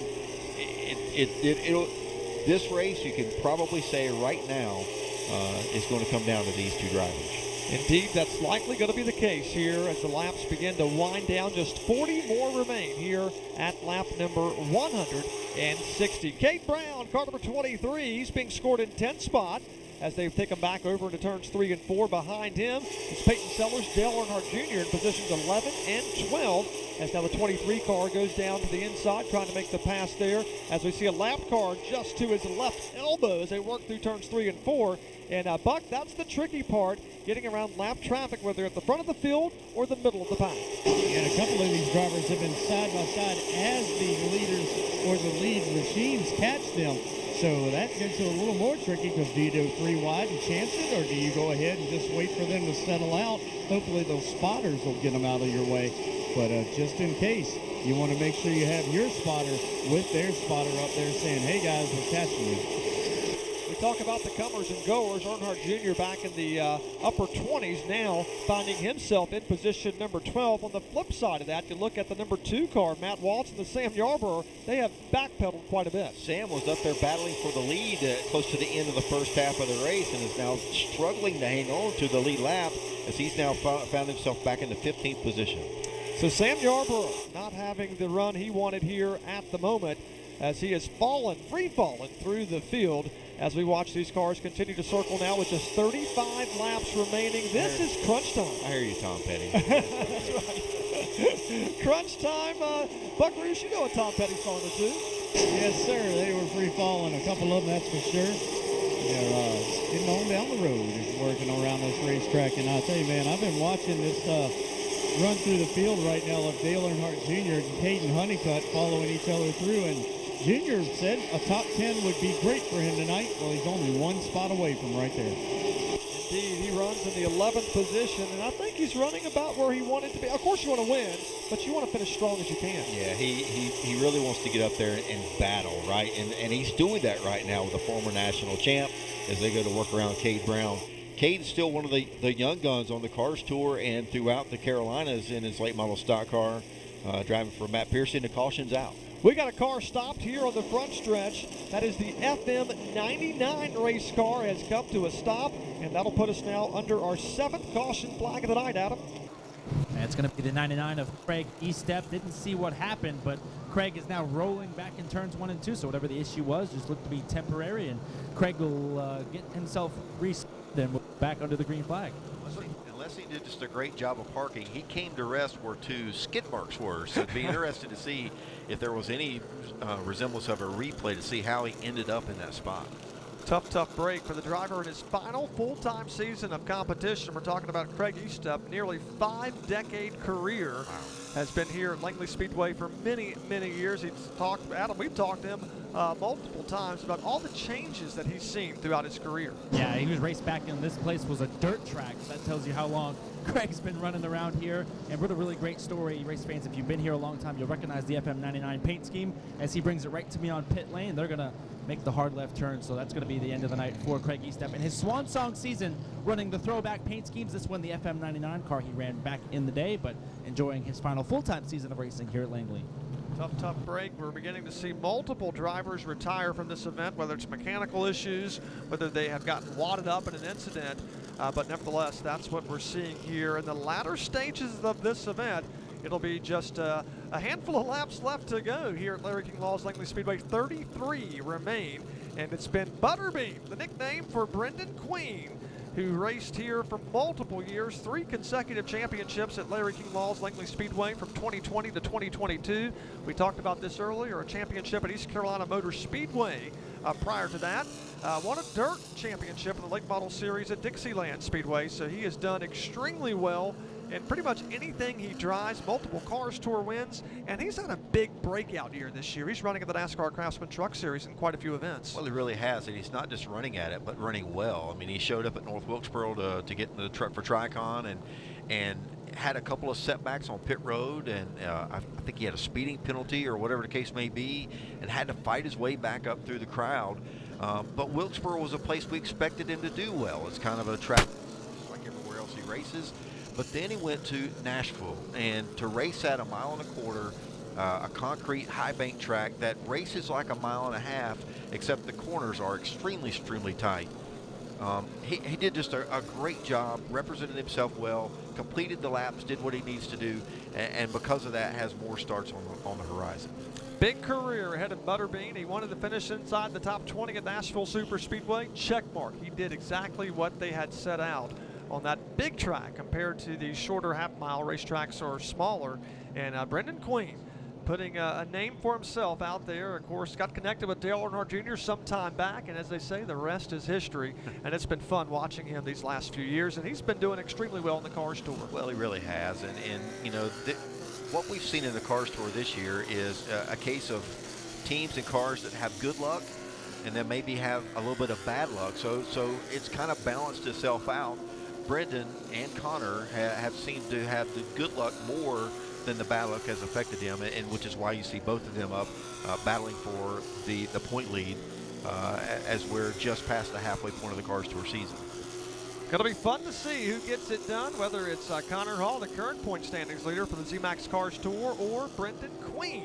As you just heard, we still have several races to go to settle it. And one interesting stat as I look on the leaderboard, some of those drivers we've talked about that have won this race in the past. Earlier we talked how they were outside the top 5. Well, guess what? They're starting to march their way closer to the front. Oh, Bobby McCarty runs P5, and Woody Howard. Buck, where did he come from? He's up to 6th. I tell you, man, that Hooters Pro Cup racing he did back in the day, and plus all this late model stock car racing he's been doing, and he's been winning here at Langley as well. I'd never count that cat out. He's like Terry Labonte. He's the Iceman. He don't say anything. He's quiet, and then all of a sudden he's there at the end. Michael Rogers coming down pit road. They had to change out the radio. Imagine being out there in the traffic that Michael Rogers was a few moments ago with no radio. That had to be wild. Indeed, that is the case. Hopefully they got that fixed up as we get set to go 33 more times around this 4/10 of a mile oval to see who will win the 2024 edition of the Hampton Heat 200. Brendan Queen versus Connor Hall, door handle to door handle, working through turns 1 and 2. Neither driver giving an inch. They both want to lead this event because they know they want to set the pace for these final 2 laps. If you have held anything back tonight, now's the time to show what you've been holding on to. So think exact opposite of what we talked about.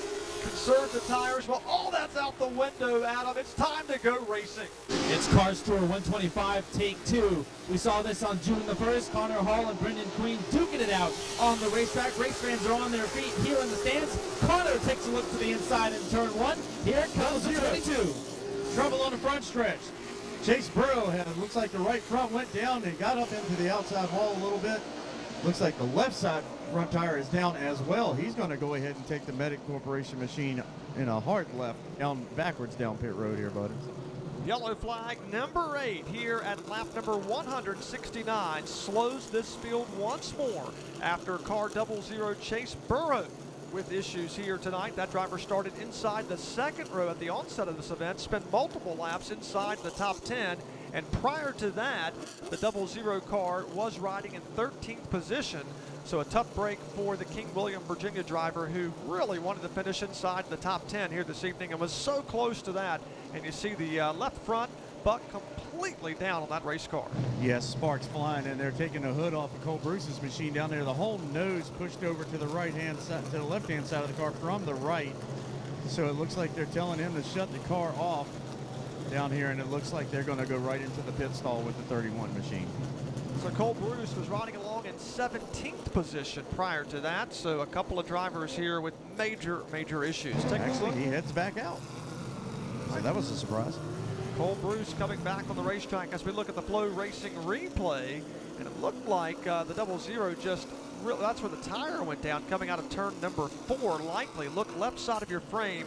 There you see the sparks flying coming through corner number 4 here on the front stretch. Watch the 00 car dart up the racetrack. And it's already down, and it could have been from some contact with Ada Millette.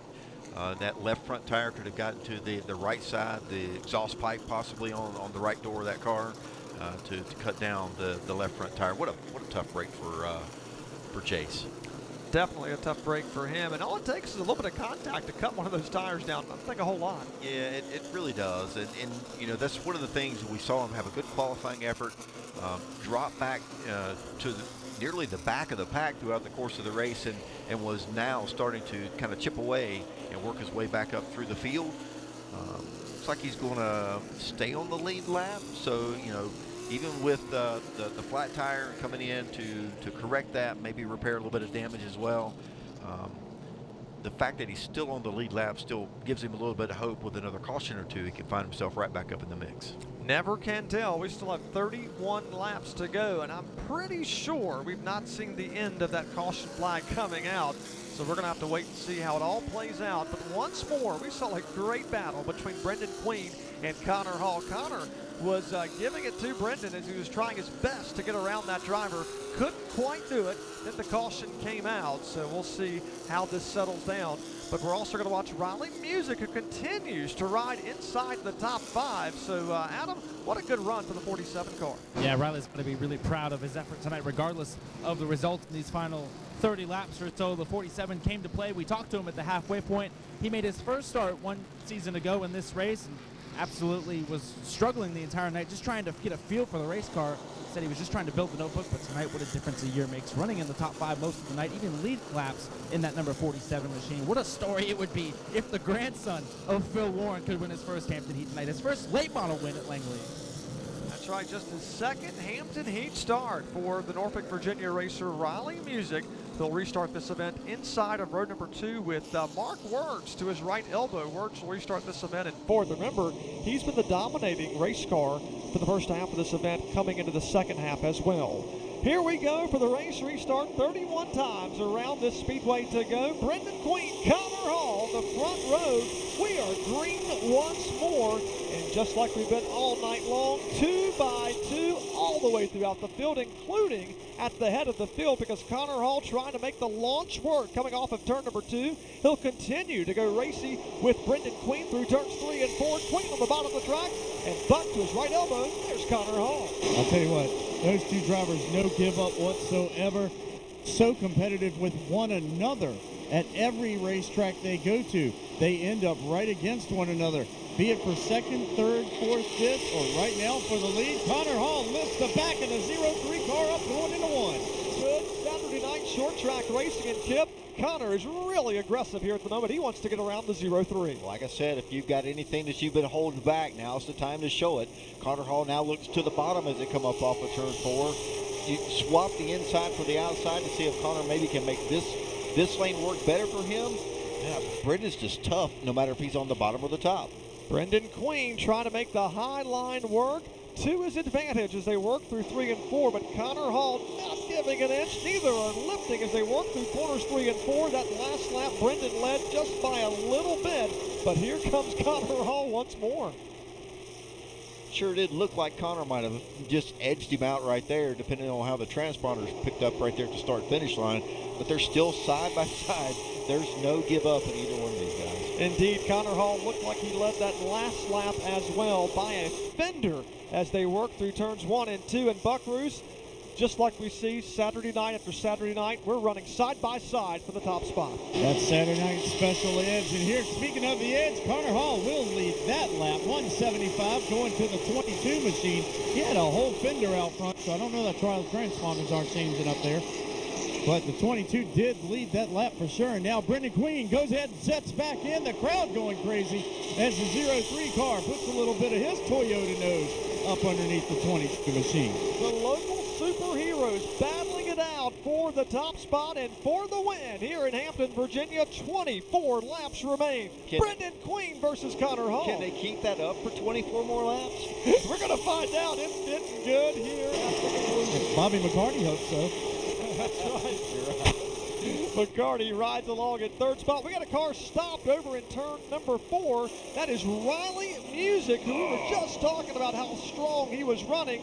That car has come to a stop. We were so busy watching the top 2 lap after lap, and something happened to Riley Music. Caution flag number 9 flies here at lap number 177, just as Connor Hall cleared Brendan Queen. Lap after lap, we saw those 2 cars battling it out. At first, Connor Hall trying to bypass Brendan Queen topside. Then he began to go to the bottom of the racetrack, ultimately made the pass and cleared Brendan Queen to take the catbird seat. But looks like Buckaroos, we got problems as we look at the Flow Racing replay for Riley Music, who is riding along in 4th. Maybe a tire, I'm not sure. Yep, right front. Right front is down. Yes, sir. The right front is down. Team coming out, checking that car over, looking at a little bit of right side damage. Not a lot, but they need somebody to go ahead and get the car off the ground on the back, so they're taking a jack to the back. It's got a little jack post on that back area right behind the fuel cell. That way they can get the car up in case there is double flat tires or the car is too low, because they really set these things down on the ground almost, and they only have to have the 4-inch frame height. So the rocker a lot of times will go down to that. And if you get a flat tire, you cannot jack the car up without that jack post on the rear of the car. So they get that up in the air, get the right side up. And Jay is dad down there with them, helping change the tire and everything on this machine.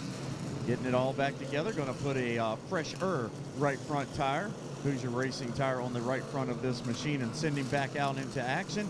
Looks like he's going to get that tire changed, but long way to go in a very short time to get there. Tough break for the Norfolk competitor who was running inside the top 4 prior to that race restart, was running in the 2nd position, and unfortunately a tire went down. The right front collapsed on the 47 car of Raleigh Music, forcing him to come down to the pits. And tough break for a young driver, but one thing is for sure, he's going to smile when he thinks back to the majority of this race. That's because he was inside the top 5. Well, inside there and being ultra competitive amongst a lot of other drivers who are also ultra competitive. He was rubbing elbows with veterans out there that always run well here at Langley. There's a bright future ahead of Raleigh Music.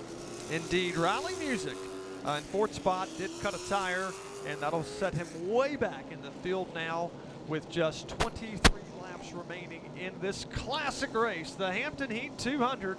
We saw Brendan Queen, Connor Hall mixing it up here at the front of the field. Connor Hall ultimately took advantage and went to the catbird seat. Let's see if he can hold on to it for these final few laps. Just one more circuit remains, and we're going to come to the CorvetteParts.net restart zone presented by King Parts to see if Connor Hall can hold on and get his 2nd Hampton Heat 200 victory, or what about Butterbean? He wants to get his 3rd, but don't count out Bobby McCarty. It's been a few years, but he also has a Hampton Heat 200 trophy. He wants to get another one. And what about Mark Wirtz? He's going to restart in 5th with Peyton Sellers sandwiched in the middle. He'll restart in 4th. Here they come, working through turns 3 and 4, and we are green once more in Hampton, Virginia for the Hampton Heat 200.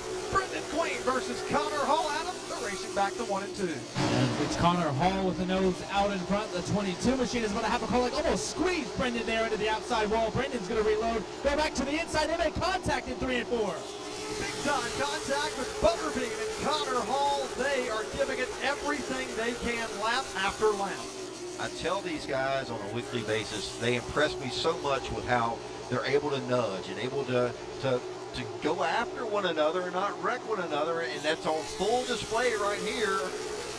Man, they're trying to make a ladder out of it. Good racing at the head of the field. Here comes Peyton Sellers to the right side of Brendan Queen. That's a battle for the runner-up spot. And now we may go 3 wide through turns 3 and 4. Contact is made with Sellers and the 22 of Connor Hall. We are mixing it up at the front, Buckaroos. And I tell you what, man, Bobby McCarty is loving when he's watching out his windshield, because he's saving his car, watching these 3 cars trade a little bit of wrap and work their ways around this racetrack. Connor Hall was dead sideways off the corner, muscled his way across the nose of Brendan Queen. Queen now muscles his way across the nose. All 3 of those Toyotas out front trying to put on a show for these race fans. Landon Pimpleton, all of a sudden, he's catapulted himself inside the top 5 as well. Everybody catching Connor Hall, trying to catch Connor Hall. I'm telling you, I don't know. We're seeing a lot of drivers mix it up here, Kip. We get so busy watching what's the action going on up front, it lets Landon come into play just as much as it did when we lost track of Riley just a few moments ago. Man, the battles are so good, you can't take your eyes off of anywhere. You certainly can't. They're 3 wide here on the front stretch as we watch Woody Howard go to work on Bobby McCarty and Landon Pimpleton. That is going to be a battle for the 4th spot. We got a car around. Adley Weiss has spun it over in turns 3 and 4. And Buck, that's going to slow us for the 10th time. I tell you what, man. Woo! Oh my gosh, heart rate was going, man. The 3 wide run that Woody Howard down the front stretch took on Bobby McCarty. He went to the inside, Pimpleton went to the outside, and I'm like you, Kip. I looked up and I'm like, where did the 0 come from? The fans here are going crazy. I've never been in this tower and felt the floor shake until just a few moments ago. The fans are pumped up about what they're seeing here at the Hampton Heat. That's right. It's getting good here at the finish. We told you it was going to get mixed up even more as we drew closer to the end of this race, and indeed that is happening right now. Just 17 green flag laps remain in this 2024 edition, 16th annual Hampton Heat 200, where the caution flag has been displayed now for the 10th time as the driver Atlee Weiss puts us under the caution flag as he has problems down in turns 3 and 4. And man, not only is it getting temperatures down here, getting on the track getting hot, they got bowled over above you. The spotters were up there going at each other after that caution flag. So I tell you what, man, this Hampton Heat, you don't think it means anything to these teams? They are showing it 100% right now. Maybe that's what we were feeling. I think it may have been the spotters as well. Yeah. It was at least a 2.7 on the Richter scale. I mean, it was I literally looked around to see what was going on. But yeah, they're right above us. So if they're excited, I guess we would notice that. So spotters talking to their drivers. Of course, spotters also talking amongst themselves as well. Maybe a little displeasure up there, but we did see some heavy contact between Brendan Queen and Connor Hall, as well as between Peyton Sellers and Connor Hall there in these last few laps, because they're battling for a Hampton Heat win. That's exactly right. And you know, I've always wondered this. Spotters getting mad at each other. They're not driving the race cars. Amen, brother. So it's I've always been baffled by that. You know, they're up there and they're trying to tell their guys what to do and where to go and whatnot, but they're not the ones driving. But the guys that are driving are putting on one whale of a show. They really are. We watched it lap after lap, 2 by 2, battling for the catbird seat. And right now, Connor Hall, he has the big X. Everybody's trying to catch him right now here, as we have now 2 laps to go. Drivers choosing for the CarMasters Automotive Napa Gold 36-month, 36,000 peace of mind warranty shoe zone. We talk about these guys that are showing up out of nowhere. Look who just lined up 7th. Yes, sir. Dale Earnhardt Jr. going to restart now inside the top 7 as we get set to go back after it here tonight. Dale Earnhardt Jr. inside of row number 4.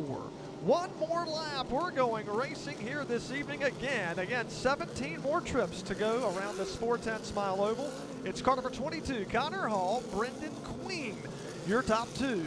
Peyton Sellers inside of row 2. Landon Pimpleton, we talked about where did he come from. He's up to 4th spot right now. He started 19th and has spent a majority of this race outside of the top 10. It sure has. Do you think any gamesmanship will be going on as they roll to the restart zone this time? Crickets.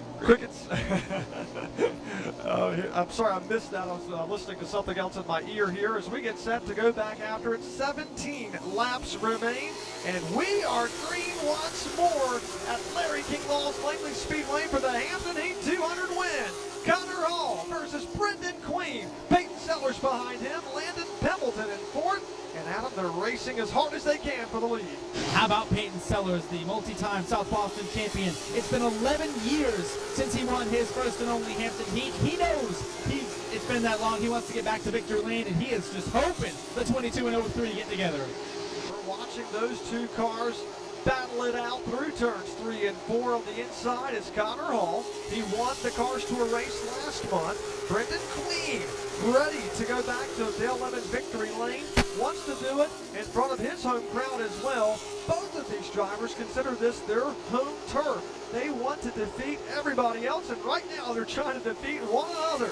Connor Hall versus Brendan Queen here at lap number 186, and neither one are giving an inch. No, they're sure not. And the guys that are right behind them, too, are just waiting for something to happen. But I'm telling you, they'll make a liar out of me, I'm sure of it. But they will race one another as hard as they can, and they'll go out of their way not to turn the other way. It's a dogfight for the lead.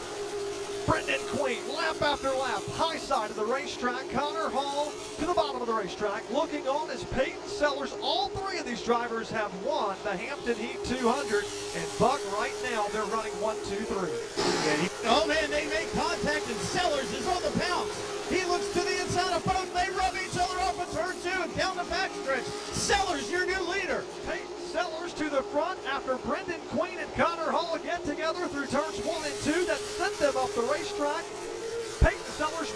race at the right time, dove down to the bottom, bypassed both of them. New race leader, Peyton Sellers in Hampton. And there was heavy contact between Sellers and Hall when they got through 1 and 2. You saw the right side of the 26 car come off the racetrack when he came into contact with the 22. Here comes Connor Hall. He's trying to reload to go back to the front on the back bumper of Peyton Sellers through turns 1 and 2. 10 laps to go. It'll be 9 more when they come by the start-finish line. Sellers, Connor Hall getting together through turns 3 and 4. Trey Payne moving each other around on the racetrack as we watch Dale Earnhardt also trying to get his way to the front. He's now inside the top 5. In the top 5, and he's battling hard. He's one of the catch landing. One car at a time for him right now as we watch the battle up front. New race leader again, Connor Hall does get around Peyton Sellers. Brendan Queen is there now with 8 laps to go. Landon Pimpleton rides in 4th, and riding in 5th is Dale Earnhardt Jr. in his first Langley Speedway start.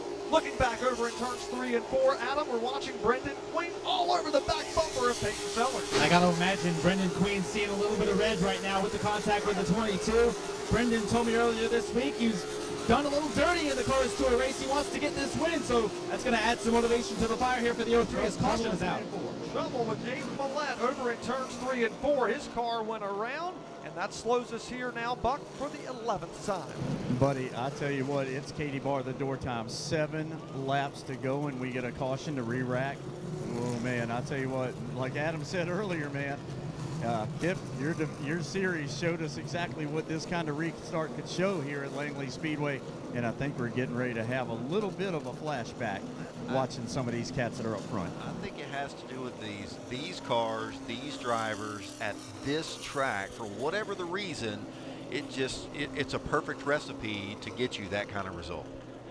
And guys, the 03 just pulled up alongside the 22. They are under caution. So definitely some mixed feelings there with that incident in turn 1. I don't think they're seeing eye to eye right now. You don't think they're waving at one another? There may be a wave, but I don't think it's a friendly. I don't know if it's a full open palm. No Waffle House dinner plans coming up. Left rear flat on Aiden Millette's machine. He is on pit road. Left rear quarter panel caved in on the machine, so obviously some contact from another driver has dismounted that tire off the rim, so they'll change that and head back out, guys. Yeah, and what you can't see is the right front damage on the car as well, with all the concrete embedded between the tire and the rim. So Aiden Millette down on pit lane. That put us under the 11th caution flag here of the evening. As we look at the leaderboard, it's Connor Hall in command of this race. Peyton Sellers before the CarMaster's Choose Zone is riding along in 2nd spot. Brendan Queen 3rd, Landon Pimpleton 4th. And as we look at the past winners of this race, well, they're all right now inside the top 8. So the experience, those wily veterans who have done this race, conquered this event in the past, they're right where they think they need to be in these closing laps. But we're really at crunch time. It's just 7 laps remaining. Yeah, there's no holding back right now. Lane choice is going to be critical right here, and getting a good restart. Everything's got to be perfect. You got to not miss a shift. You got to not spin the tires. You got to not do all those things to make sure that you're able to battle for that win. And that's a great point. We talk about hitting your marks, hitting them perfectly, especially on the restart. You can have 0 mistakes here in the latter part of this race. Yeah, and you're doing that with a race car that at this point is worn out. The tires, you're screaming for new tires if you could, but of course you can't. And these tires are all but used up. But hey, the one good thing is everybody else is in the same boat, potentially. Potentially, that's right. Whoever's taking care of it the most, you would think would have a better shot. But I'm going to tell you right now, all of the cars up front, they're spent. Indeed they are. They have leaned on one another. They have shoved and pushed one another. Look at all the scratch marks, the scuff marks on these race cars. Wow, it has been a dandy of a race. Go ahead and grab the popcorn. We're getting ready to see a big show here. Tell you what, since Peyton picked the bottom, it's going to be interesting to see what the front row will look like as they come to the restart zone in just a little bit more than a lap here. Those two right now, yeah, I've said that they've played nice. I don't know that playing nice is in the cards for the rest of this race. How hard will they shove each other through turns 1 and 2? They being the race leader, Connor Hall, Brendan Queen, both drivers super successful. They have done well. They know they're at the place they call their track. They want to do it here in front of their crowd. But only one driver is going to make it happen. And look at Peyton Sellers. Remember what he did just a few laps ago while they were mixing it up so much, leaning on one another so hard, he was able to scoot by both of them. Could he do it again? He's hoping that happens again. Of course, so is Landon Pimpleton, so is Dale Earnhardt Jr., and so is Woody Howard sitting right there in the second, third row. 7 laps remain to settle the 2024 Hampton Heat 200. We are back after it once more. Connor Hall, Brendan Queen, Peyton Sellers look on as they race back out of the turns 1 and 2. Connor got a jump there through turns 1 and 2. He's going to clear the 03 by a couple of car lengths. Brendan feeling pressure now from the 26. No, slots back in line. Tries to make contact with the 22. Indeed, contact was made. Brendan still in the back bumper of Connor Hall in turns 1 and 2, pushing and shoving him up the racetrack. Here comes Brendan Queen to the bottom of the racetrack, Buck, down the backstretch. Yeah, I tell you what, he's still trying to get down on the bottom half of the racetrack, trying to use the apron underneath the 22. He will muscle him up the racetrack. 0-3 machine.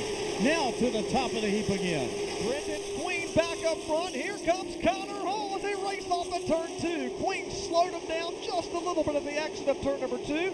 That allows the 26 of Peyton Sellers to go by on the inside, or at least make the attempt to fake the pass out of it. They race back to turns 1 and 2. I think Queen might have brake checked him there just a little bit exiting turn 2. That stacked him up. Sellers backed out of it wisely, and now Connor going to try to have another shot at the 03, but time is running out. 3 laps remain, Kip.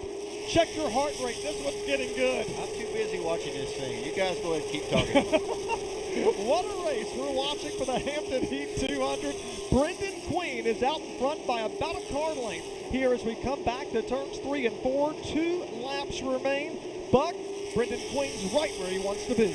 Yes, sir. I tell you what, this is exactly what he did last year. Made sure he was out front, had a little bit of cushion. He did just so by moving the number 22 car backwards a little bit, giving him the 26 to worry about for a good lap, and that gave him about a car length and a half, and he still has it. White flag is in the air the final time around. Brendan Queen, your race leader by 2 car lengths over Connor Hall as they work down the backstretch. Now racing back to turns 3 and 4 for the second straight year in a row and the third time in his career. Brendan Queen wins the Hampton Heat 200. Brendan Queen defeats Connor Hall and the rest of the field to get it done here tonight.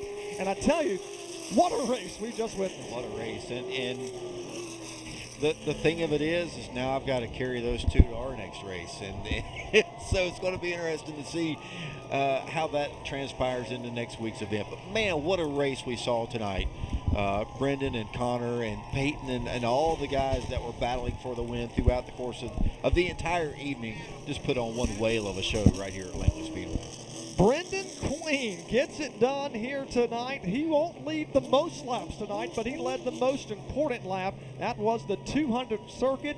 He, of course, slides the car around, is going to do the Polish victory lap, gets the American flag, the signature Brendan Queen move as he holds that out the driver's side window.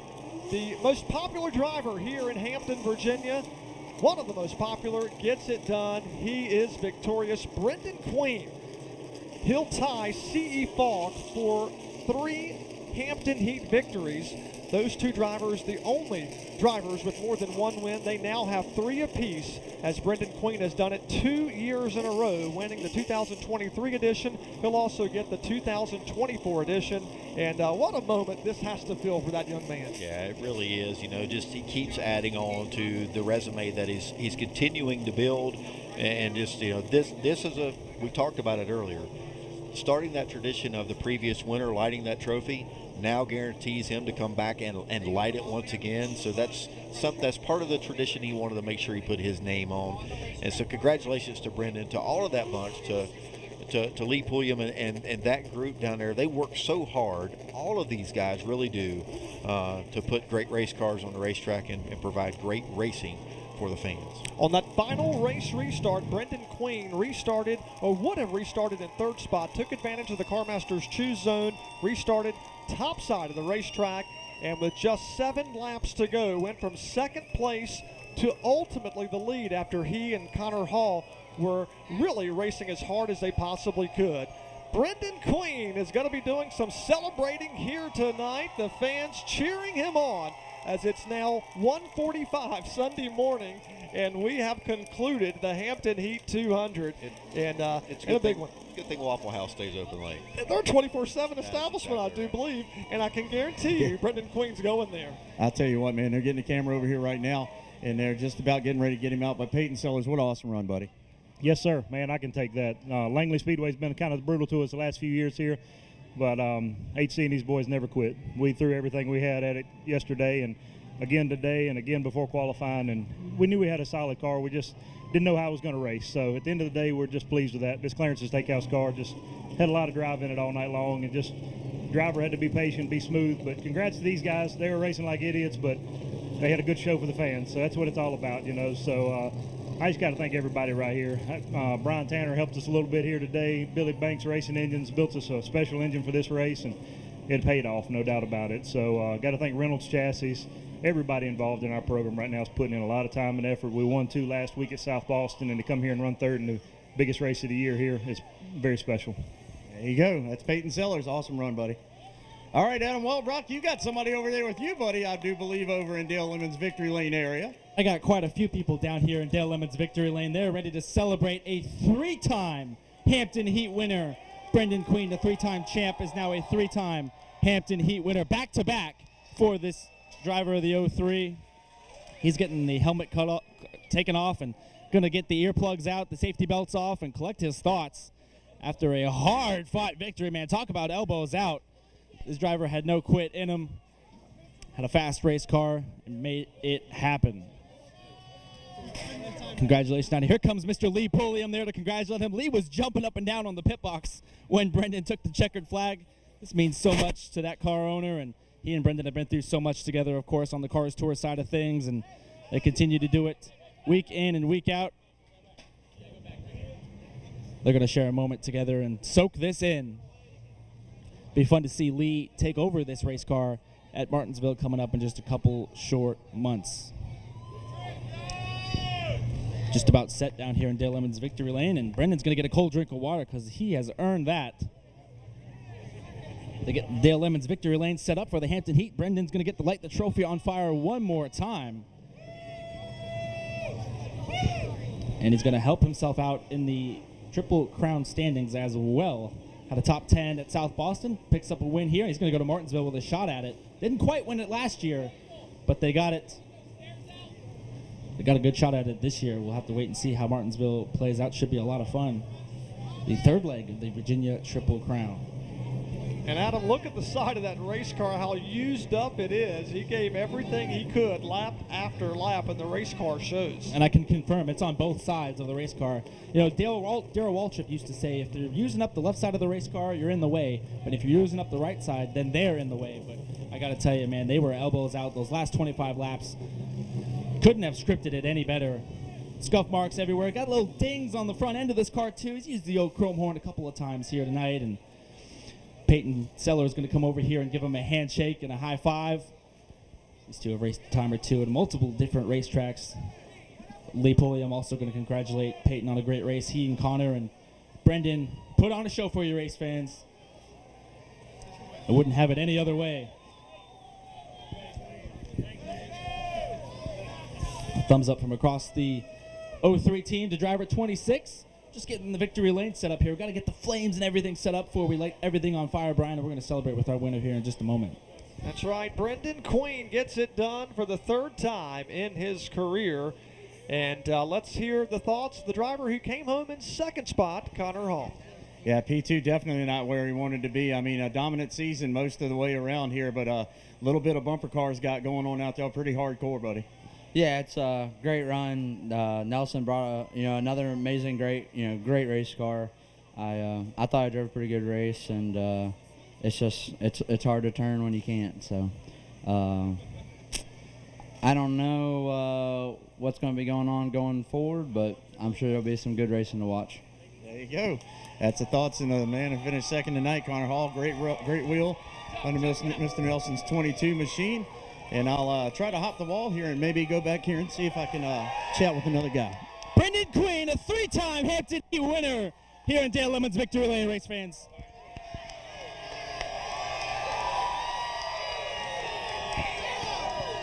A little slippery there on the roof of the car. They got beer cans and water flowing down here, buddy. The American flag flying proudly.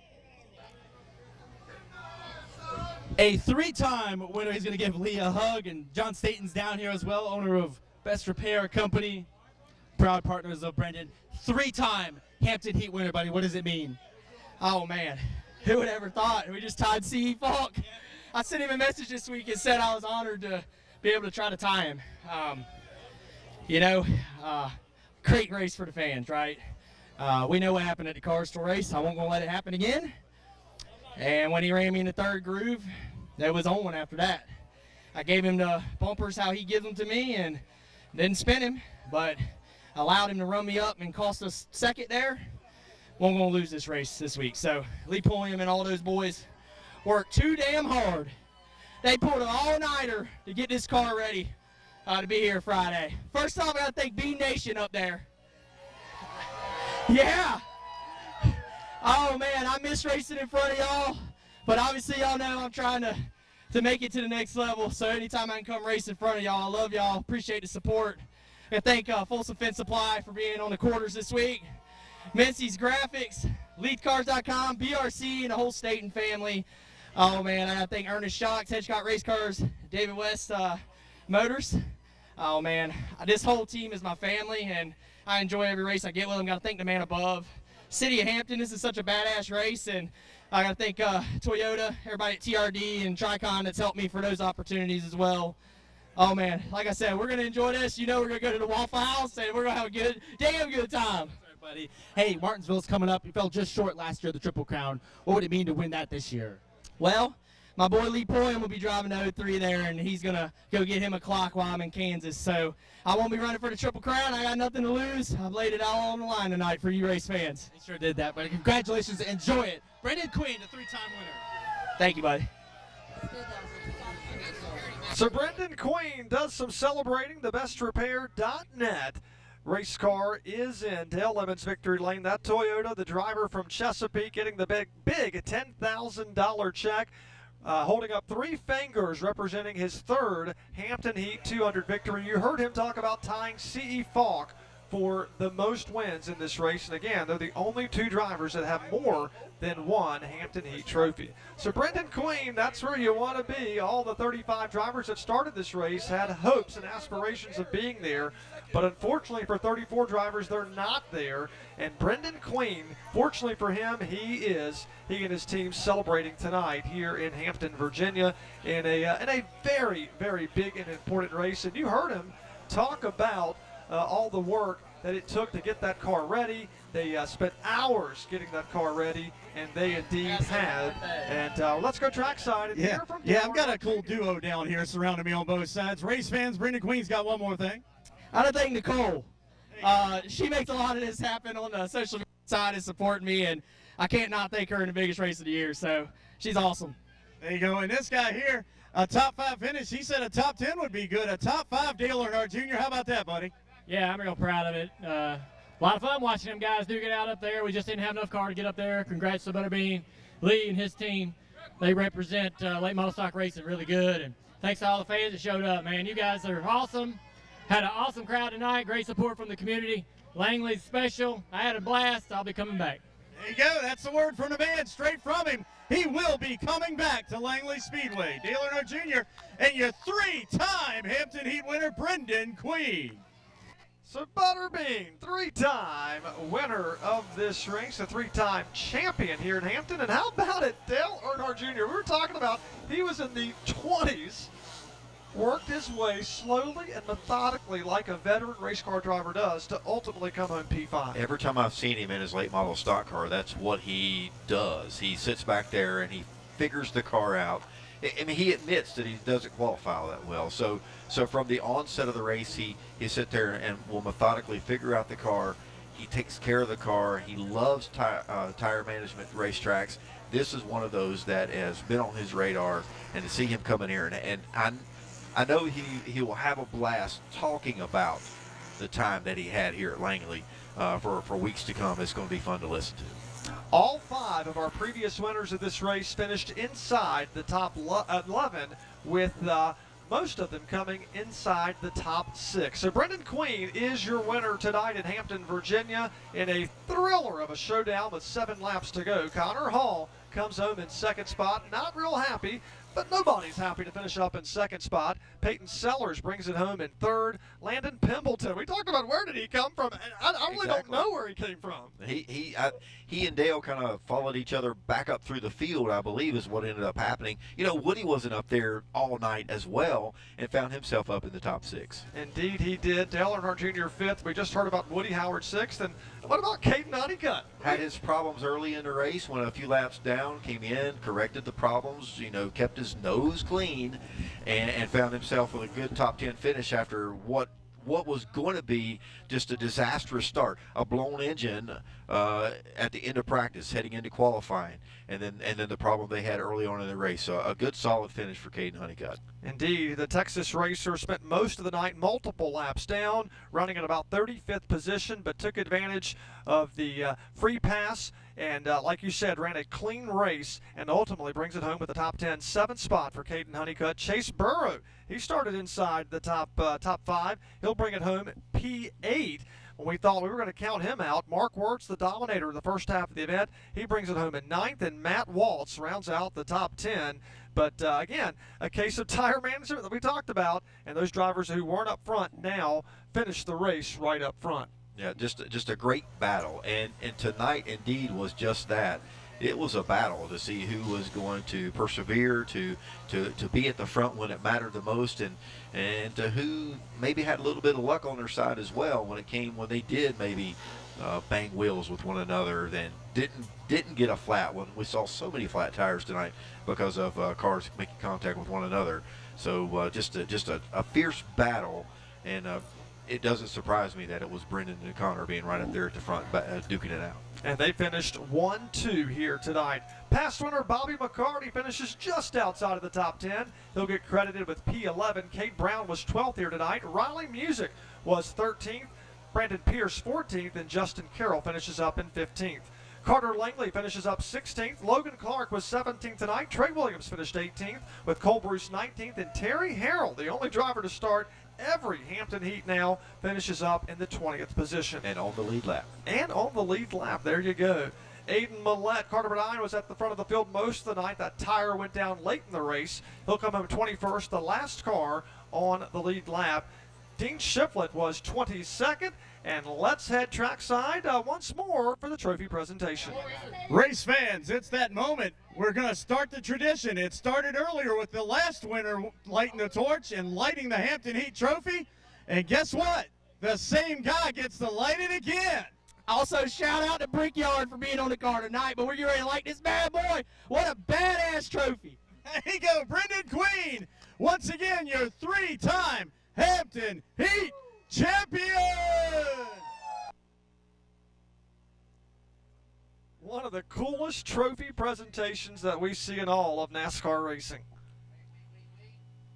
So Brendan Queen and the team are letting us know they've done it 3 times.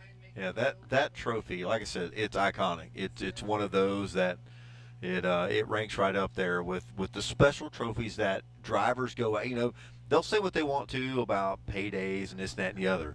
Drivers race for trophies. They want to put that thing up on the mantle to show it off. He's got fire literally on his head right now. And it's going. It's not a small little flame either. That's the real deal. Really nice trophy. Nice touch by Bill Mullis and all the folks here at Langley.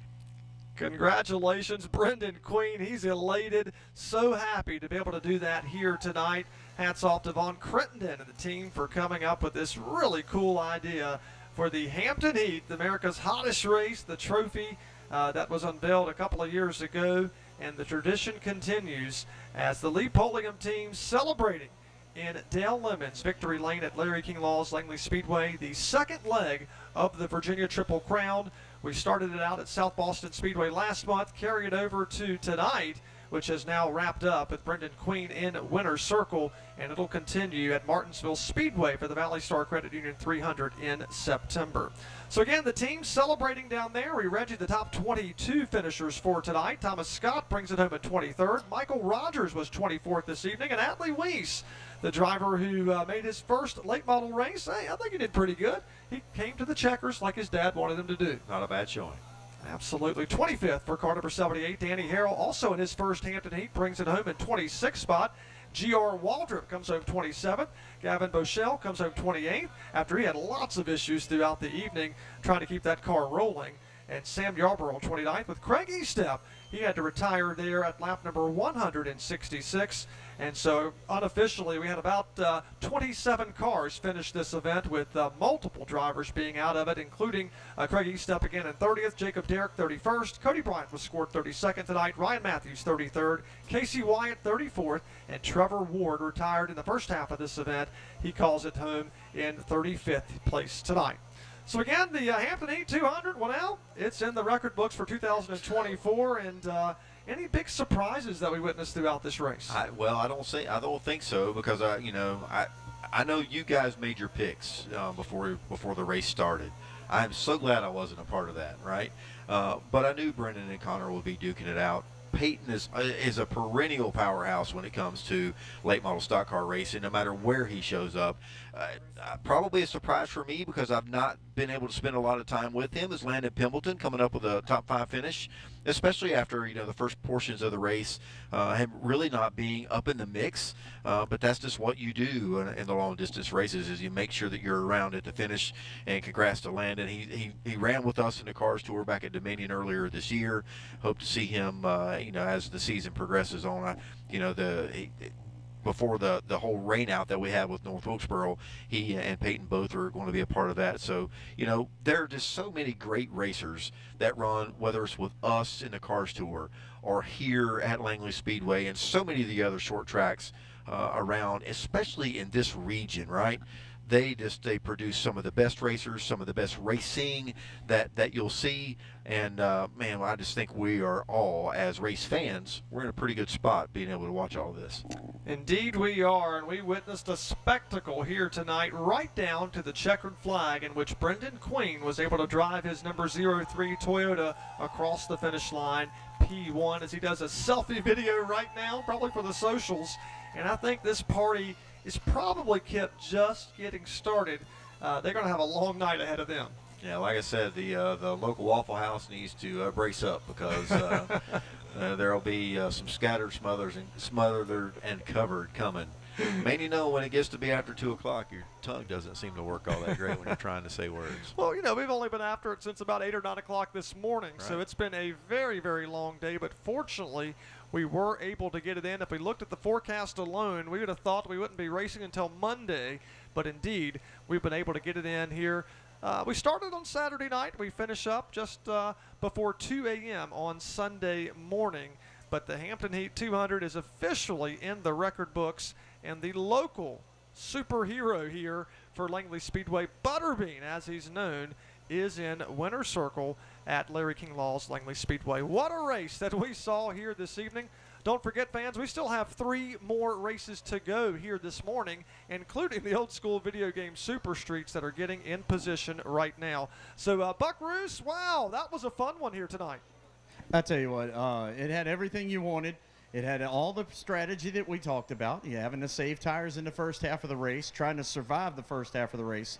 And then the attrition level started to peak up a little bit more. A little bit more bumper use started happening. A little bit of whole car against whole car use started happening. We had scrapping going on in the spotter stand and fireworks on the racetrack, all ending with a fire in the middle of a trophy and a 3-time winner. How about that, Adam? We saw another fantastic Hampton Heat. No surprise there. Absolutely, buddy. The 2 drivers that have been headlines the last couple of years, Connor Hall, Brendan Queen, 4 championships in total, now 4 Hampton Heat wins in total. They just seem to be winning anything and everything. They're top 2 in the Cars Tour point standings, and they're absolutely the class of the field here at Langley. So, Battle of the Titans tonight. It came down to Brendan getting the better of Connor, which was the opposite of the Cars Tour race. So the Hampton Heat, well, again, it's in the record books. Brendan Queen is down there continuing to celebrate as he has done it again here for the 2024 edition. And Kip, this has been a lot of fun here tonight. We saw a fantastic race here this evening. Well, it absolutely has, and I appreciate you guys asking me to be a part of this. It's so much fun, and I've told you guys a little bit off the air tonight. Y'all do such a great job. Listening to you, I think the racing world is spoiled because of all the different folks that we hear on the air, whether it's with you guys or the guys that work the Flow Group with the Cars Tour. We are blessed to be able to hear you. I said it to you. There are more great professionals right now than there are spots to move up into. But I would not be surprised in the future to hear all of you guys cover national broadcast someday. Y'all are just all that good. Well, you're fantastic, my friend. This was a great time, Kip. Thank you so much for joining us here tonight. And what a great race we have seen. Race fans, don't go anywhere. 3 more races to go, including the old school video game Super Streets. They are coming up next.